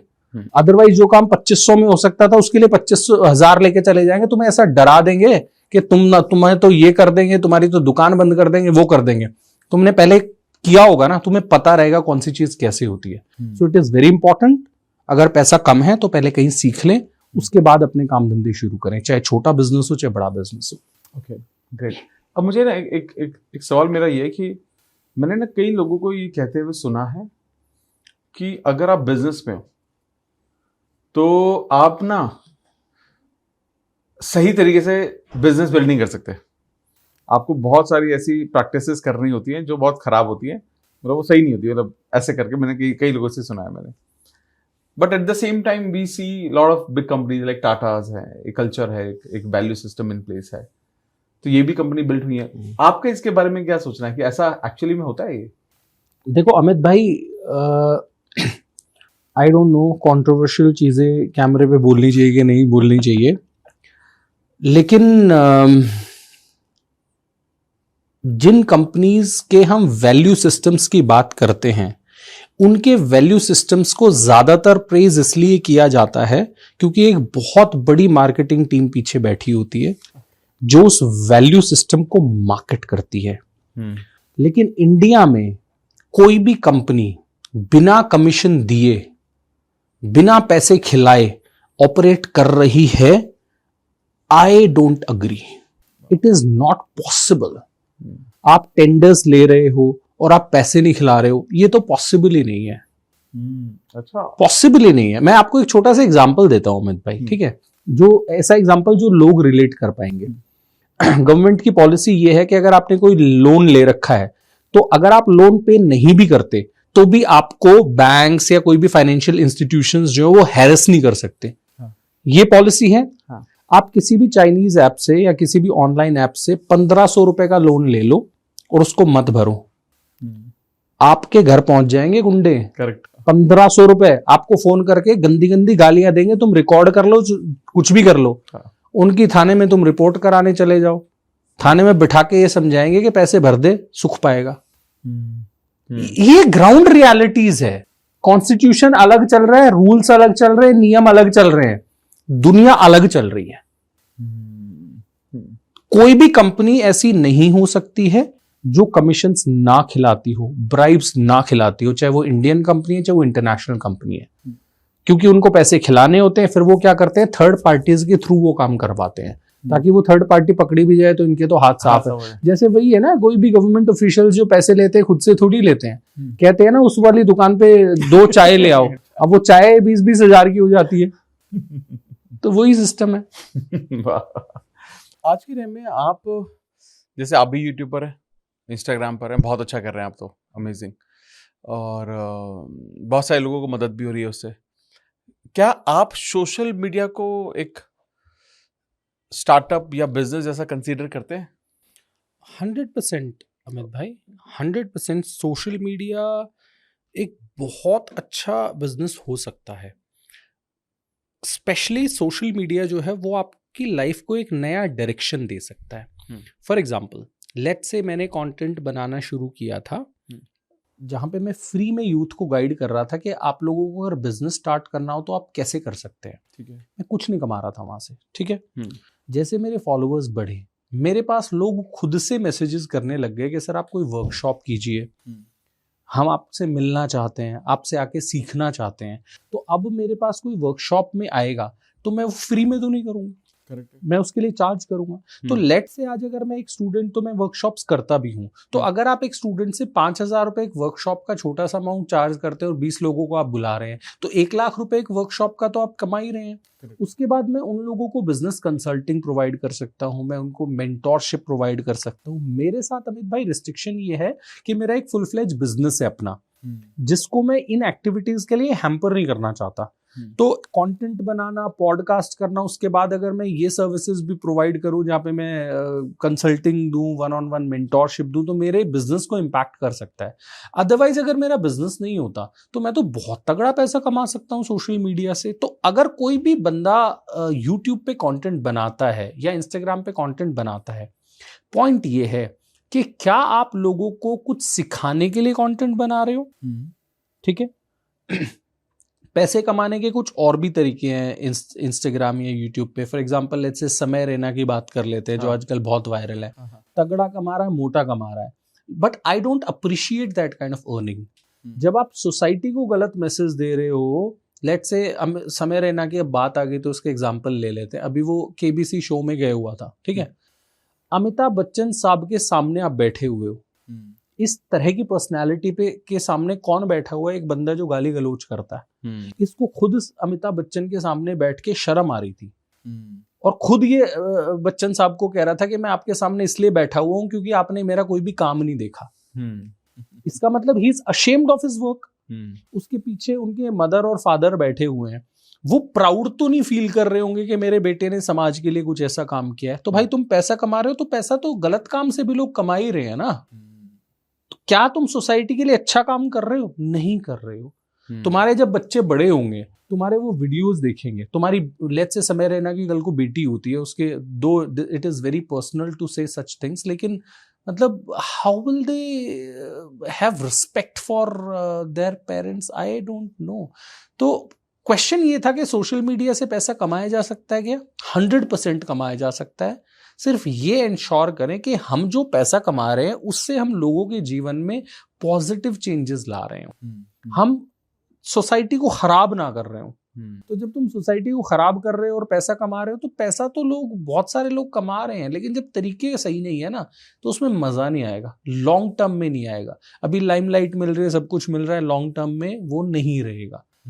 लोग तुम्हें गंदी चीजों के लिए याद करेंगे। आई अंडरस्टैंड इट, बिकॉज क्योंकि सोशल मीडिया का इन्फ्लुएंस इतना स्ट्रांग है, तो वो we just need to be little cautious. जो जितना बड़ा होता जा रहा है उसको थोड़ा सा और ज्यादा ध्यान रखने की जरूरत है, क्योंकि भैया आप इन्फ्लुएंस तो क्रिएट कर रहे हो, और वो पॉजिटिव भी हो सकता है, नेगेटिव भी हो सकता है। तो better to choose the right direction और राइट वे। 100%। ओके, आजकल ना एक बहुत सारे लोगों को मैं देखता हूँ ट्रेडिंग के ऊपर ना लोग बड़े जा रहे हैं।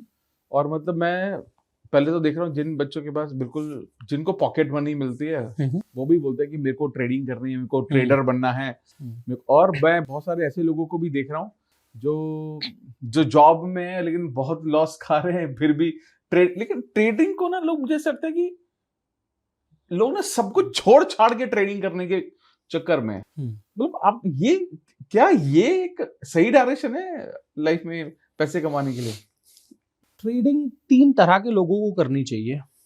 पहले तरह के लोग जो स्प्लेंडर पे लड़के घूमते हैं और आती जाती लड़कियों को छेड़ते हैं, ए चिकनी, और उनको लगता है ऐसी स्टेटमेंट से वो लड़की इंप्रेस हो जाएगी और मेरे साथ आ जाएगी। मतलब जिनके पास सोचने समझने की शक्ति नहीं है, उनको ट्रेडिंग करनी चाहिए। दूसरे, वो लड़के जिनके माँ बाप ने बहुत पैसे उनके एजुकेशन पे फूक दिए, आज वो बेरोजगार हैं, तो रिश्तेदारों को क्या बोलेंगे मैं क्या करता हूँ, तो अपना इंस्टाग्राम पेज बना के वहाँ पे फुल टाइम ट्रेडर लिख दो, लोग बेरोजगार नहीं बोलेंगे। तीसरा, जो बहुत शराब पीते हैं, बहुत नशा करते हैं और पैसे उड़ाते हैं, तो वो पैसे आप ट्रेडिंग में उड़ा लो, तो क्या होगा, आपका शरीर एटलीस्ट खराब नहीं होगा। तो मोटा मोटा अमित भाई क्या है, अगर आपने अपने आप को बर्बाद करना है, आपके अंदर दिमाग नहीं है, तो आप ट्रेडिंग करें। ट्रेडिंग ऐसे लोगों के लिए है। अगर आप करियर बनाना चाहते हैं, पैसे बनाना चाहते हैं स्टॉक मार्केट में भी, तो आप लॉन्ग टर्म इन्वेस्टमेंट करें। ट्रेडिंग जो है ना, ये जुआ है। अब बहुत सारे लोग इस बात पे भी कमेंट करेंगे कि ट्रेडिंग में 3% लोग तो पैसा कमाते हैं। बहुत सारे एग्जाम्स में, यूपीएससी में फॉर एग्जांपल सक्सेस रेट 0.6% है। इन गधों को, मैं ये वर्ड यूज करूंगा, इन गधों को ये समझ में नहीं आता कि यूपीएससी तुमसे क्लियर नहीं भी हुआ, फिर भी तुम कोई कांस्टेबल, इंस्पेक्टर, क्लर्क, कुछ और बन जाओगे। आपका जो दिमाग है ना, जो तुमने 2-3 साल तैयारी करी होगी ना, उससे आपका दिमाग खुल जाएगा, फ्यूचर के लिए प्रिपेयर हो जाओगे। लेकिन ट्रेडिंग में तो तुम बर्बाद होगे ना, तो तुम बर्बाद हो। तुम्हारी आने वाली अगली जो नस्लें हैं ना, वो भी तुम्हें ज्वारी ही बोलेगी, उसके अलावा कुछ नहीं बोलेगी। स्टॉक मार्केट ट्रेडिंग मत करो, कभी भी नहीं करनी चाहिए, जुआ है। कुछ लिमिटेड लोग हैं जो पैसा कमा रहे हैं, वो लोग ऐसे हैं जो बैठ के एज अ कंपनी डिसीजन लेते हैं, 2-3 लोग कोलैबोरेटिव डिसीजंस लेते हैं, तुम वो नहीं कर पाओगे। स्टॉक मार्केट ट्रेडिंग से पैसा कमाने का तरीका भी बता देता हूं, अगर फिर भी कमाना है तो। नंबर 1, लोगों के पैसे लगवाओ और कोर्स बेचो। लोगों को ये सिखाओ कि ट्रेडिंग कैसे की जाती है, उससे तुम पैसा कमा सकते हो, ट्रेडिंग से पैसा नहीं कमा सकते हो। पहला तरीका ये। दूसरा तरीका, ब्रोकर बन जाओ, ऐप वैप डाउनलोड बना लो और लोगों को ट्रेडिंग करवाओ। इन 2 तरीकों से स्टॉक मार्केट ट्रेडिंग में पैसा कमाया जा सकता है। डायरेक्ट कर खुद करके ट्रेडिंग करके पैसा नहीं कमाया जा सकता, नहीं कमाया जा सकता, नहीं कमाया जा सकता। 1 साल कमा लोगे, 2 साल कमा लोगे, चौथे साल जितना भी कमाया वो सारा निकल जाएगा। उस गेम को बनाया ही ऐसे गया है कि जो खिलाते हैं वही जीतेंगे। बहुत सारे लोग इस बात से अग्री नहीं करेंगे क्योंकि they have that limited knowledge, तो मतलब I can not convince everybody. अब आपको अमित भाई ये बता देता हूं कि अगर आपको स्टॉक मार्केट से पैसा कमाना है तो उसका तरीका क्या है। तो स्टॉक मार्केट में जब हम बात करते हैं तो एक ट्रेडिंग आता है, एक लॉन्ग टर्म इन्वेस्टमेंट आता है। तो अभी तक जो मैंने बात करी थी वो ट्रेडिंग की करी थी, पूरा स्टॉक मार्केट की नहीं बात करी। मैं ये नहीं कह रहा हूं स्टॉक मार्केट गलत है। अब बता देता हूं स्टॉक मार्केट से पैसे कैसे कमाया जा सकता है। अगर आपके पास 10 लाख रुपए है, स्टॉक मार्केट में आप डालना चाहते हो, 1-1 लाख रुपए 10 कंपनीज में डाल दो। 1 लाख रुपए एशियन पेंट के शेयर्स ले लो, 1 लाख MRF टायर्स का ले लो, फॉर एग्जांपल 1 लाख का SBI का ले लो। जो अच्छी कंपनीज है, बहुत सालों से अच्छा परफॉर्म कर रही है, ऐसी कंपनीज में 1-1 लाख रुपए डाल दो। 10 लाख रुपए डाल दी और भूल जाओ। 10 साल बाद ये देखो कि मैंने वो जो 10 लाख रुपए डाले थे यार, वो तो मैं भूल ही गया। उस टाइम क्या होगा 10 साल बाद, उन 10 कंपनियों में से 1-2 के पैसे डूब चुके होंगे, 2-3-4 ऐसी होंगी जिनके उतने ही होंगे, कोई खास प्रॉफिट नहीं हुआ होगा। उनमें से एक कंपनी कोई ऐसी होगी जिसने तुम्हारा 1 लाख डाला हुआ पैसा अब 1 करोड़ या 2 करोड़ कर दिया हो सकता है 10 करोड़ भी कर दिया हो। वहां पे आप करोड़पति बन सकते हैं। लेकिन प्रॉब्लम कहां रहती है, जहां पे जैसे ही लोग स्टॉक मार्केट में पैसे डालते हैं, डेली उस ऐप में देखते रहते हैं, अब कितना बन गया, अब कितना बन गया, अब निकाल दूं, अब ले लूं, अब निकाल दूं, अब ले लूं। ये प्रॉब्लम है। तो ट्रेडर ही बन गए। हाँ, तो अगर आपको स्टॉक मार्केट से पैसे कमाना है, do not try to position yourself in the market. पैसा डाल दो, भूल जाओ। जिन लोगों ने पैसे डाले हैं और भूल गए हैं, बहुत सारे केसेस अमित भाई ऐसे आते हैं कि किसी बंदे ने कोई स्टॉक खरीदे हुए थे और वो भूल गया, और बहुत साल बाद उसने देखा यार मैंने स्टॉक खरीदे हुए थे और पता लगा आज तो इनकी वैल्यू 25 करोड़ हो गई है। यही तरीका स्टॉक मार्केट में पैसे कमाने का सही है। अगर आप पोजीशन करने की कोशिश करोगे, गलती कर दोगे। तो आप अपनी नौकरियां करें, आप अपने काम धंधे करें, साथ साथ में आप अपने स्टॉक मार्केट में पैसे डालें। अगर ज्यादा भी रिस्क नहीं लेना चाहते तो म्यूचुअल फंड्स में डाल दें, SIP में डाल दें। स्टॉक मार्केट बुरा नहीं है, ट्रेडिंग बुरा है। लेट्स से आपको ये बोला जाए कि भाई इस प्लेन में बैठ जाओ और ये प्लेन जो है उस आगे रनवे पे जब लैंड करेगी तो वहां पे इसमें ब्लास्ट होने वाला है, लेकिन 2 लोग बच जाएंगे। आप बैठ जाओगे इस प्लेन में? नहीं। 100 लोग हैं, 2 लोग बच जाएंगे, आप बैठ जाओगे? नहीं बैठेंगे। बैठ जाओ ना यार, 90-80 तो मरेंगे, हो सकता है 2 तुम हो। नहीं, फिर भी नहीं बैठूंगा। नहीं बैठोगे ना? अरे तो पहले जब तुम्हें स्टॉक मार्केट में बता रहा है सेबी कि 100 में से भाई 2 ही लोग पैसे कमाएंगे, तो क्यों गधे हो तुम उसमें जा रहे हो? इतने बड़े गधे हो। पहले बता रहा है कि नहीं बता रहा है ये मेरे को बता दो। सेबी बता रहा है ना, गवर्नमेंट बता रही है ना, तो फिर क्यों उसमें जा रहे हो? अब तुम मरना चाहते हो तो मर जाओ। और फिर ये मरने वाले जो लोग हैं ना, ये अमित भाई हमें क्वेश्चन पूछते हैं, तेरे को नहीं पता, मेरा दोस्त है उसने तो कमा लिए पैसे। ठीक है भाई, कमा लिए तो तू भी कमा ले। अब मैं तेरे घर पे जाके तो तुझसे ये जुआ छुड़वा नहीं सकता। जो शराब छुड़वाने वाले लोग हैं वो भी आपके घर पे जाके पौवा थोड़ी छीन लेते हैं आपसे, दवाई देते हैं ना। तो अब तो हम पॉडकास्ट पे बता रहे हैं इनको, हमें नॉलेज है, स्टॉक मार्केट की नॉलेज है, हमारे दोस्त हैं जो इस गेम को खिलवाते हैं, पता है हमें कैसे ये गेम पीछे से खेले जाते हैं, और अब लोगों को ये फ्री में इंफॉर्मेशन हम दे रहे हैं। अब भी ये कमेंट्स में ये लिखेंगे कि तेरे को नहीं पता, मैंने तो पिछले 20 दिन में इतना कमा लिया, 1 साल में। इनको ये समझ में नहीं आ रहा कि ये गेम है, ये जीत नहीं रहे, इनको जिताया जा रहा है और कुछ टाइम के लिए जिताया जा रहा है और एक दिन सारे वापस ले लिए जाएंगे। और वो एक होप होती है ना कि मैं चौथी बार जब मैं जीता था तो मैं फिर हर बार जीत सकता हूँ, तो वो 100 बार खेलता है फिर उसके बाद।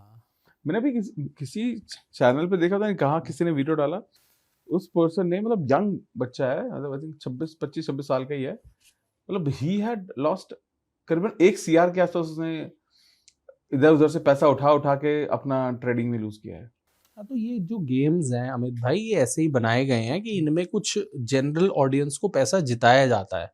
इंस्टाग्राम वगैरह क्या करते हैं, पुनीत सुपरस्टार है, थाराबाई जोगिंदर है, इनको वायरल किया इंस्टाग्राम ने या किसी भी सोशल मीडिया प्लेटफॉर्म में।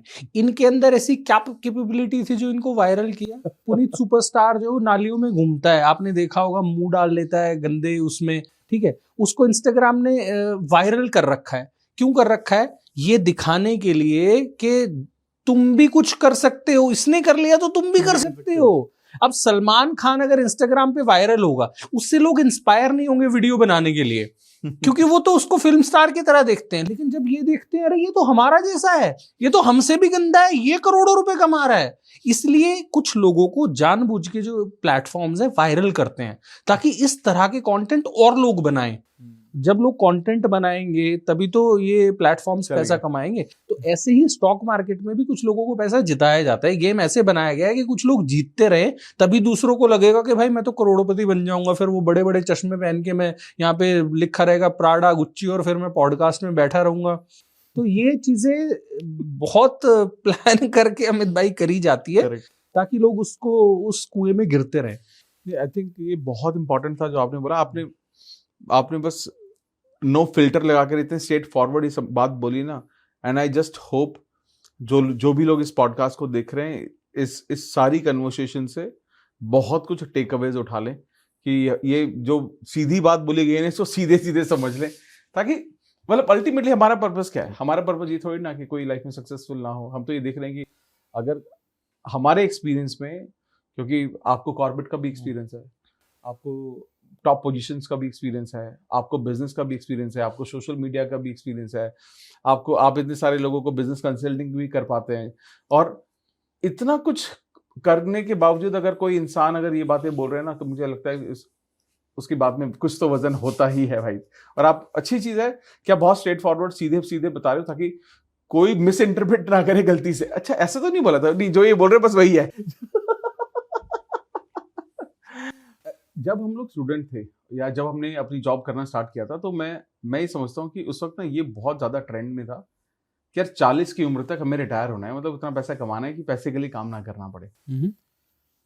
आज के टाइम में, मतलब it's been 18 years I've been working, आपको भी शायद इतना ही या इससे ज्यादा टाइम हो गया होगा, तो आज के टाइम में वो उम्र घट के 30 साल हो गई है कि 30 साल तक रिटायरमेंट चाहिए लोगों को। क्या ये प्रैक्टिकली पॉसिबल है? ऐसा हो रहा है? ये किया जा सकता है क्या? एक क्रॉस क्वेश्चन पूछता हूँ अमित भाई आपसे। लेट से मैं कल रिटायर हो जाता हूँ, ठीक ठाक चल रहा था बिजनेस, हैंडओवर कर दिया, मैं रिटायर हो गया, ठीक है। मैं क्या करूँगा रिटायरमेंट होने के बाद? अगले 10 दिन बहुत रिलैक्स फील करूँगा, 15 दिन रिलैक्स फील करूँगा, 1 महीने रिलैक्स फील करूँगा। 1 महीने के बाद मैं घर पे बोर होना शुरू हो जाऊँगा। फिर क्या होगा? मेरी वाइफ ऑफिस जा रही होगी फॉर एग्जांपल, कहेगी यार मैं ऑफिस जा रही हूँ, वो थोड़ा ना बच्चे को देख लेना, आप तो घर ही हो, एक बार थोड़ा सा देख लेना। शुरू में थोड़ा प्यार से बोलेगी, बाद में थोड़ा ये रेगुलर होने लग जाएगा। बोर होऊंगा, फिर मैं सोचूंगा यार मैं कहीं फ्रेंड्स के साथ घूमने चले जाता हूँ। अपने फ्रेंड्स को कॉल करूंगा, भाई गोवा चलेगा? वो बोलेंगे यार तू तो घर ही रहता है, हमारा तो भाई काम है। हर कोई ऐसा बोलना शुरू करेगा। 2-1 महीने बाद मैं सोचूंगा यार मैंने रिटायरमेंट तो ले लिया, लेकिन अब मैं कर क्या रहा हूँ? रोज मैं क्या कर रहा हूँ? कितना घूम लूंगा मैं? किसके साथ घूमूंगा मैं? जिन लोगों के साथ मैं घूमूंगा वो तो जॉब कर रहे होंगे या अपना बिजनेस कर रहे होंगे, या मैं डेली अलग अलग फ्रेंड्स ढूंढूंगा कि आज मैं इस फ्रेंड के साथ जा रहा हूँ, कल इस फ्रेंड के साथ जा रहा हूँ, या मैं सोलो ट्रैवलिंग करूंगा तो कितने दिन मैं ट्रैवलिंग करूंगा? ये चीजें अमित भाई, जो रिटायरमेंट वाला जो चीज है ना, retirement is actually a punishment. आप किसी भी रिटायर्ड पर्सनल से मिलें, वो ये चाहेंगे कि जहां से भी वो रिटायर हुए हैं ना, वो कंपनी या गवर्नमेंट उनको 2-3-4 साल और नौकरी करने दे। किसी से भी आप मिल लो, हम देखते हैं, करेक्ट, किसी से भी आप मिल लो। तो ये जो 30 रिटायरमेंट, 40 की एज में रिटायरमेंट वाली जो चीज है ना, इसको मैन्युफैक्चर किया गया करके और लोगों के माइंड में डाला हुआ है। किसने डाला हुआ है? जो ये प्लान्स बेचते हैं, फाइनेंशियल प्लान्स बेचते हैं कि ये प्लान ले लो 40 में रिटायर हो जाना, ये प्लान ले लो 30 में रिटायर हो जाना। Retirement is a punishment, it's not a privilege. तो जितने भी लोग इस पॉडकास्ट को देख रहे हैं भाई, अपने दिमाग से ये वाला जो तुम्हारे अंदर बिठा दिया है ना, किसी फाइनेंशियल इंस्टीट्यूशन ने कोई पैकेज बेचने के लिए कि ये पैकेज ले लोगे तो 45 में रिटायर हो जाओगे। जितना लेट रिटायर होगे आप उतना अच्छा लाइफ में फील करोगे। रिटायर होके घर पे बैठना बहुत गंदी हालत होती है। हर कोई ये सोचता है तुम तो घर पे ही हो, nobody is going to take you seriously। कुछ दिन घूमोगे, उसके बाद तुम्हें 1-2 महीने बाद ये होगा कि यार ये तो मैंने अपनी लाइफ के साथ क्या कर लिया। तो ये तो क्वेश्चन हो गया अमित भाई रिटायरमेंट का, कि retirement is a punishment, it's not a privilege. अब बात कर लेते हैं कि अगर आप 30 की एज में फाइनेंशियल इंडिपेंडेंस चाहते हो कि भाई फाइनेंशियली इंडिपेंडेंट होना है मेरे को 30 साल की एज में, आज मेरी 20 साल या 22 साल या 25 साल की एज है, तो मेरे को क्या करना चाहिए? तो उसमें आपको अमित भाई क्या करना पड़ेगा, आपने कुछ अपनी पैसिव इनकम्स ऐसे बनाने पड़ेंगे कि आपके पास इनकम आती रहे, रेगुलर इनकम आती रहे। वो आप कब बना पाओगे? वो आप तब बना पाओगे जब आपके खर्चे का और आपके इनकम का डिफरेंस होगा।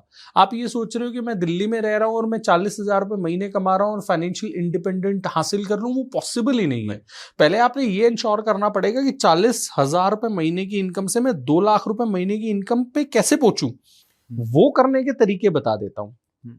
अगर आप जॉब में हैं तो जिस पोजीशन पे आप हैं, फॉर एग्जांपल लेट्स से आप आईटी मैनेजर हैं, तो लिंक्डइन पे आईटी मैनेजर्स को सर्च करें और देखें कौन सा आईटी मैनेजर जो है वो कौन सी कंपनी में काम कर रहा है और कौन से उनके पास स्किल्स है, कौन से उन्होंने कोर्सेज किए हुए हैं, कौन से उन्होंने सर्टिफिकेशंस किए हुए हैं।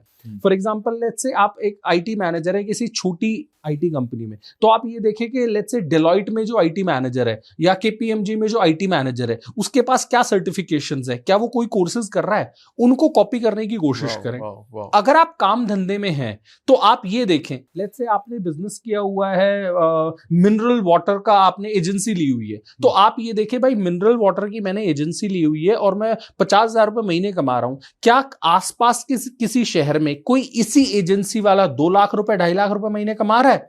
अगर कमा रहा है तो उसको कॉपी कर लो। वो कौन सी ऐसी चीजें कर रहा है जो मैं नहीं कर रहा हूं, उसको कॉपी कर लो। तो आपको क्या करना पड़ेगा, आपको पैरेलल्स ड्रॉ करने पड़ेंगे कि आज मैं खड़ा हूं 50,000 रुपए महीने कमाने पे, मेरे को जाना है 2.5 लाख रुपए। तो वो लोग कौन है जो 2.5 लाख आज कमा रहे हैं, जो चीजें उन्होंने करी है वो मैं कर लेता हूं। As simple as that. Job में आप ये देखो कि उस तरह की जॉब में कौन लोग ज्यादा पैसा कमा रहे हैं। अब उनमें से कुछ लोग गलत काम करके भी कमा रहे होंगे। आपको पता है कॉर्पोरेट्स में भी गलत चीजें होती है और बिजनेसेस में भी होती है। मैं गलत चीजों की बात नहीं कर रहा हूं, सही रास्ते भी होते हैं। वो रास्ते थोड़े डिफिकल्ट होते हैं, मुश्किल होते हैं, लेकिन सही रास्ते होते हैं। Learning should not stop. जब आप ये सोचोगे कि मैं सीखना बंद कर दूं और पैसे बढ़ते चले जाएं, तो आप अपने आप को फिर एक गलत डायरेक्शन में ले जाएंगे। राइट। मतलब लेकिन हाँ कि ये देखा जाए तो आई थिंक आपने ना बहुत आसान तरीका बता दिया कि कैसे अगर आप एक छोटे लेवल पर भी एक काम कर रहे हैं, प्रोफाइल पर काम करते हैं, तो कैसे आप लिंक्डइन का इस्तेमाल करके वापस से वही सोशल मीडिया का इस्तेमाल करके आप ये जान सकते हैं कि एक्चुअली मतलब सोचो कितना सही चीज नहीं बताया आपने कि लोगों को ना, वो लोग ये सोचते कि यार काश मैं वहां जा पाऊं, तो बेटर आप अपनी जो उसने सर्टिफिकेशन किया या स्किल किया आप उसको मैच कर लो, तो आपके वहां जाने की, वहां पहुंचने की प्रोबेबिलिटी, पॉसिबिलिटी बहुत बढ़ जाएगी। जी। तो अब मान लो आप 9 to 5 जॉब कर रहे हो, 9 to 6 जॉब कर रहे हो, 6 बजे जब आपका ऑफिस छूटता है, आप घर जाते हो, तो आप वो रील स्क्रॉल करते हो, उस रील में कॉर्पोरेट स्लेव्स की बात करी जाती है। घर पे जाके आपने कपिल शर्मा शो देख लिया या आपने नेटफ्लिक्स पे कोई मूवी देख ली, तो वो 6 बजे से 11 बजे तक जब आप सो रहे हो, आपने जो कंटेंट कंज्यूम किया है वो आपकी लाइफ में कोई भी वैल्यू ऐड नहीं कर रहा। 5 घंटे अपने आप को रिलैक्स करने के लिए बहुत ज्यादा है। रिलैक्स करने के लिए 15 मिनट ले लो, आधा घंटा ले लो, 1 घंटा ले लो। 1 घंटे का तो लर्निंग का टाइम निकाल लो ना। उस 1 घंटे की लर्निंग में ये देख लो कि कौन से लोग कौन से सर्टिफिकेशंस कर रहे हैं, कौन से लोग कौन से ट्रेनिंग प्रोग्राम्स अटेंड कर रहे हैं। कुछ ऑनलाइन ट्रेनिंग्स ले लो, ऑनलाइन प्रोग्राम्स इवनिंग में ले लो। वो जब आप करोगे तो क्या होगा, आप एक तो दूसरे बहुत सारे लोगों से जुड़ोगे, आप अपने कंफर्ट जोन से बाहर आओगे। अदरवाइज क्या रहेगा, ऑफिस की चीजें ही जो है वो ही दिमाग में इवनिंग में चलती रहेगी, और वो जो अननेसेसरी पॉलिटिक्स है, टॉक्सिक जो कल्चर जिसको बोलते हैं लोग, उसी का तुम हिस्सा बन जाओगे।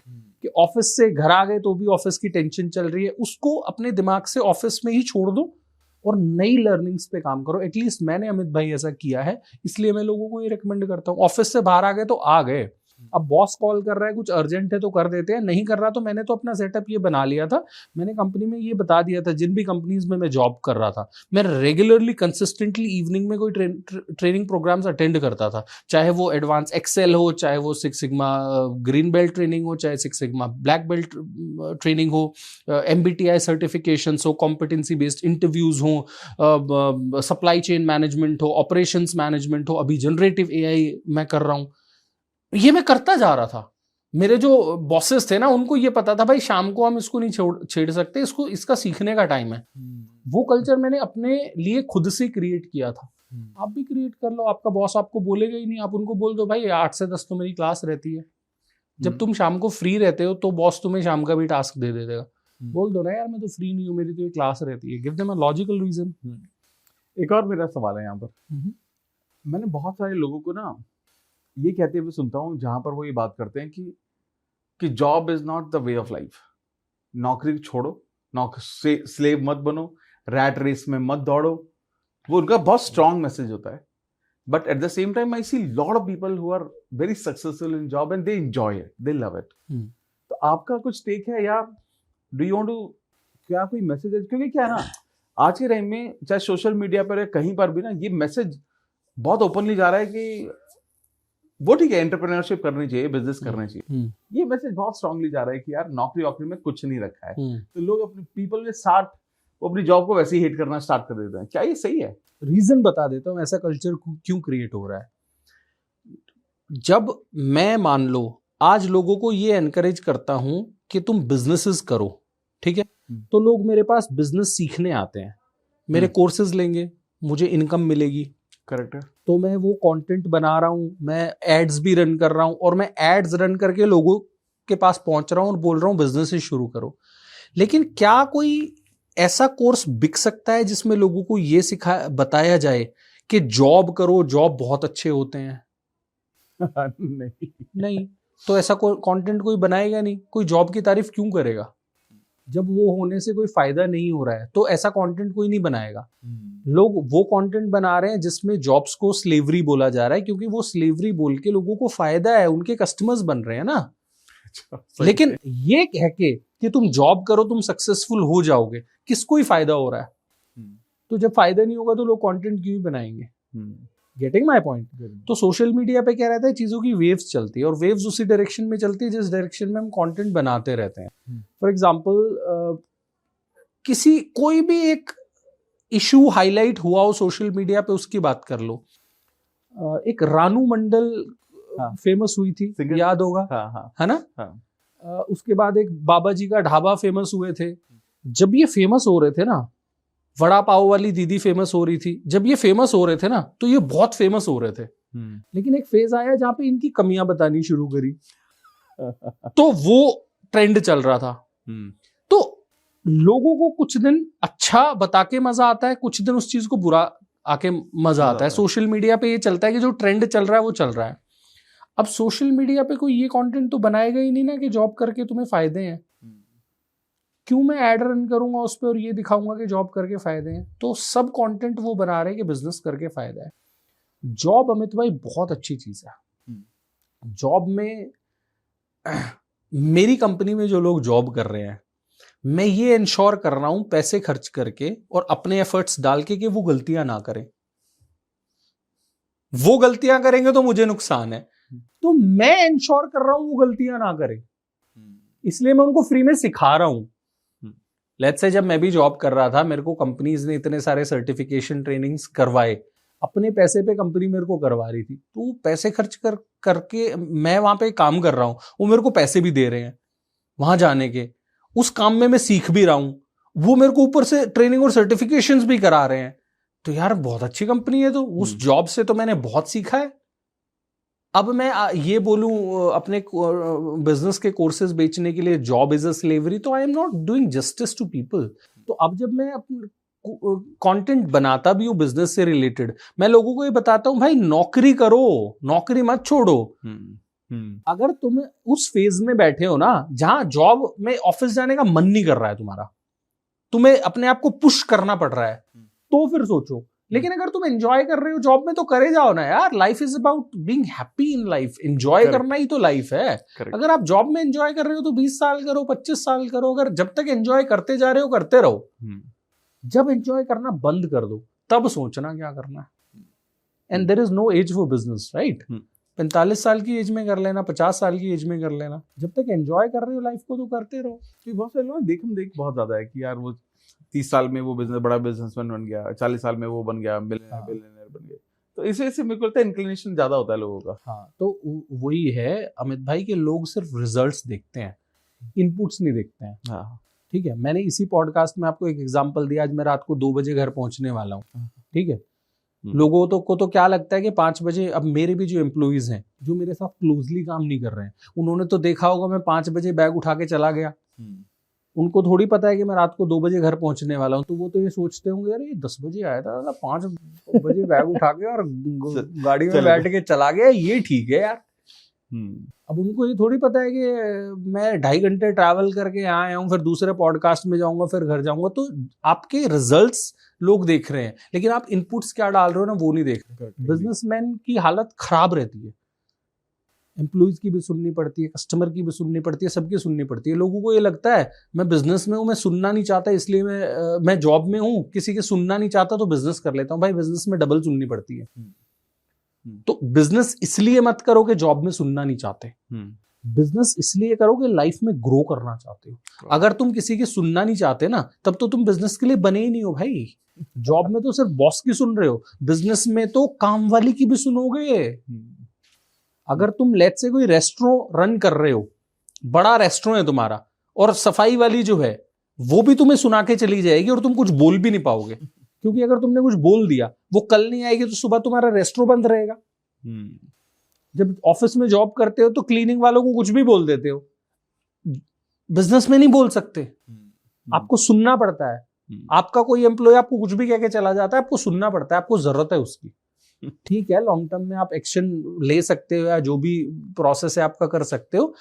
कस्टमर, अब मैं स्टोर्स चला रहा हूं, मैं किसी दिन अपने किसी स्टोर पे जाता हूं, वहां पे कोई कस्टमर होती है, मैं उनसे इंटरेक्ट करता हूं, वो मेरे को सुना देते हैं और मैं सुनता हूं।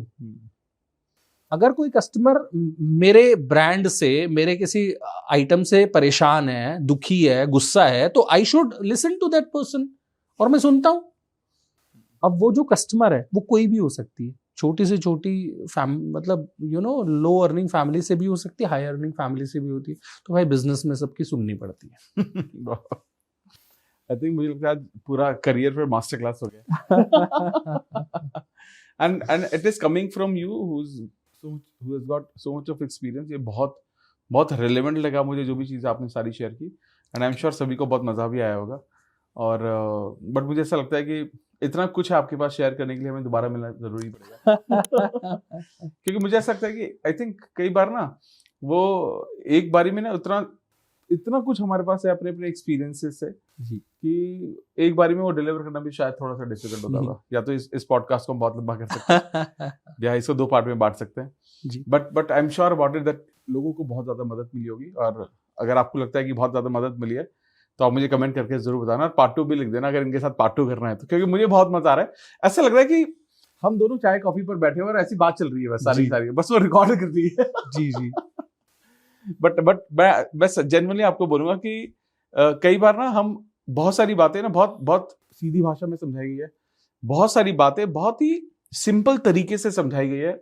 मेरा रिक्वेस्ट आपसे पर्सनली ये रहेगा कि हर बात को ध्यान से समझना और हर बात की गहराई को समझना कि ये सारी जो चीजें आज शेयर हुई हैं ये एक एक्सपीरियंस्ड इंसान ने किया जिन्होंने ये सब चीजें देखी हुई हैं, और अकॉर्डिंगली आप अपनी लाइफ में इसको इंप्लीमेंट करेंगे तो you can get best of the result. जैसे इन्होंने बोला कि हमारे पास बहुत सारे ऑप्शंस हैं, पढ़ाई के भी बहुत सारे ऑप्शंस हैं, करियर के भी हमारे पास बहुत ऑप्शंस हैं। जो भी कुछ करो ना, बस खुश रहने के लिए करो। अल्टीमेट पर्पस पैसा कमाना है, खुशी को पाना है। सिर्फ ये मत देखो कि कौन कहाँ पर क्या बात कर रहा है, सोशली क्या बातें हो रही है, वो सब चीज़ें ना देख के करोगे तो बहुत ज़्यादा अच्छा होगा। और इसके साथ साथ मैं राहुल भाई के जितने भी लिंक हैं सोशल मीडिया लिंक के, बहुत अच्छी फॉलोइंग है, बहुत अच्छा कंटेंट बनाते हैं, आप देखोगे तो आपको समझ में आ जाएगा। बहुत अच्छे पॉडकास्ट भी करते हैं ये, तो बहुत सिलेक्टेड लोगों को बुलाते हैं, तो मैं भी था उस पर लेकिन आपको बहुत मजा आएगा उसमें, और आई एम श्योर अबाउट इट बहुत कुछ कंसिस्टेंटली सीखने को मिलेगा। अगर आपको कोई सवाल है तो आप कमेंट बॉक्स में डाल सकते हैं, या डायरेक्टली इनको सोशल मीडिया पर पिंग करके आप इनसे डायरेक्टली भी पूछ सकते हो, जो भी आपको मीडियम ठीक लगे, है ना। इसके अलावा मेरे एक दो और सवाल मैं पूछ लेता हूँ बिफोर वी फिनिश। आप कोई किताबें एडवाइस करना चाहते हैं, जो 3 बुक्स ऑन अ बिजनेस या ऐसी ओवरऑल लाइफ के लिए जो हर किसी को पढ़नी चाहिए? देखो, बुक्स तो बहुत सारी हैं। फॉर एग्जांपल बिजनेस से रिलेटेड नहीं बता रहा हूँ, जनरली अपने आप को लाइफ में आप बेटर कैसे बना सकते हो वही बता रहा हूँ, ठीक है। और बुक्स में ये रहता है कि बुक्स बहुत इंटरेस्टिंग नहीं होती है टू रीड, इसलिए जो इंटरेस्टिंग बुक्स है ना वो मैं बता रहा हूँ। Perfect. 7 habits of highly effective people, एक तो वो मैं हाईली रिकमेंड करता हूँ। साइकोलॉजी ऑफ मनी में रिकमेंड करता हूँ। इसके अलावा इकिगाई मैं रिकमेंड करता हूँ।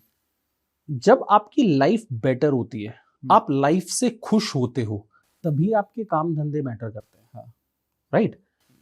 ये ऐसी बुक्स हैं जिसके थ्रू आप बुक रीडिंग की एबिलिटी, बुक रीडिंग में इंटरेस्ट डेवलप कर सकते हैं। बताने को तो मैं कुछ ऐसी भी बुक्स बता दूंगा, कुछ फैंसी नेम्स होंगे, फैंसी ऑथर्स होंगे, लेकिन वो ना 2 ही पेज पढ़े जाएंगे, बोर हो जाओगे पढ़ते पढ़ते। इनोवेटर्स फॉर एग्जांपल, इस तरह की जो बुक्स हैं, लेकिन आप बहुत लंबा उसको पढ़ नहीं पाओगे। तो शायद वो बुक्स हम पढ़े जो बहुत पॉपुलर है, इजी टू अंडरस्टैंड है, तो वहां से इंटरेस्ट डेवलप होगा। तो ये 3 बुक्स हैं जो मैं हाईली रिकमेंड करता हूँ। Any final advice to our audience? Short. देखो मेरे भाइयों, जिन लोगों ने भी यहाँ तक एक पॉडकास्ट देखा है ना, तो आपने शायद ये 1-1.25 घंटे का पॉडकास्ट देखा है। आप, इनके पास बहुत सारे ऑप्शंस थे अमित भाई, इन्होंने उन ऑप्शंस में से इस ऑप्शन को चूज किया है। That means they want to learn in life, right? तो आपने ये पॉडकास्ट देखा, इससे ये श्योरिटी तो होगी कि आप वो 1% लीग में हो, दैट 1% लीग जिसमें लोग अपनी लाइफ में पॉजिटिव चेंजेस लाना चाहते हैं।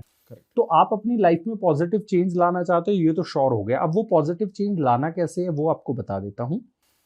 जो चीज आप कर रहे हैं या जो आप करना चाहते हैं, कुछ लोग होंगे जो ऑलरेडी वो चीज कर रहे होंगे। ऐसे लोगों को ढूंढें, लिंक्डइन पे ढूंढें, अपने आसपास ढूंढें, मिले लोगों से, नेटवर्क बढ़ाएं और उनसे ना बहुत सारे क्वेश्चंस पूछें।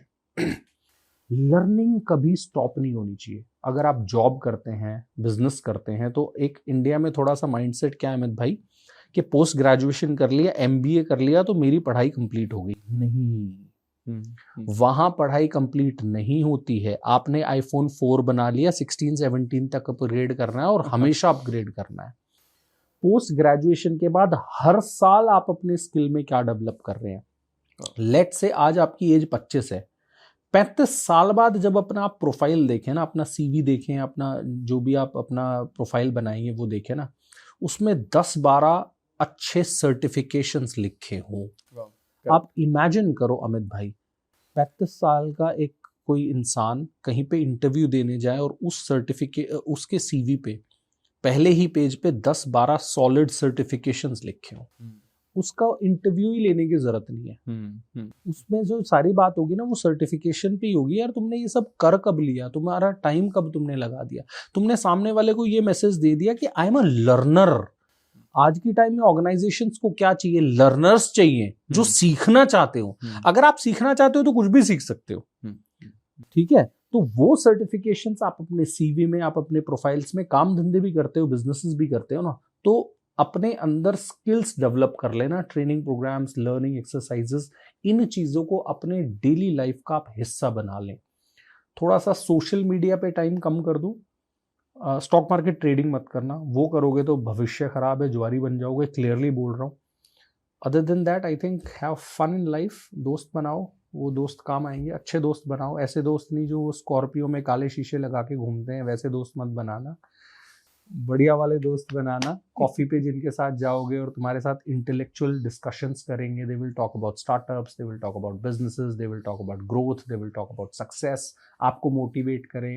ऐसे दोस्त बनाओ, घूमने जाओ, गोवा जाओ, जहाँ पे भी जाना है जाओ, but have good friends. Amazing, I think पूरा विजडम आपने दे दिया है इनमें। I think it was much needed and I am really fortunate Rahul भाई आप यहाँ पर आए। और क्योंकि it takes lot of effort to come down to Noida also, I know this. And सबसे इम्पोर्टेंट है आपने अपने एक्सपीरियंस से इतना कुछ सीखा, एंड आई एम श्योर सभी ने बहुत कुछ सीखा है। And I am looking forward to have you again on our show. Thank you so much. You're welcome, sir.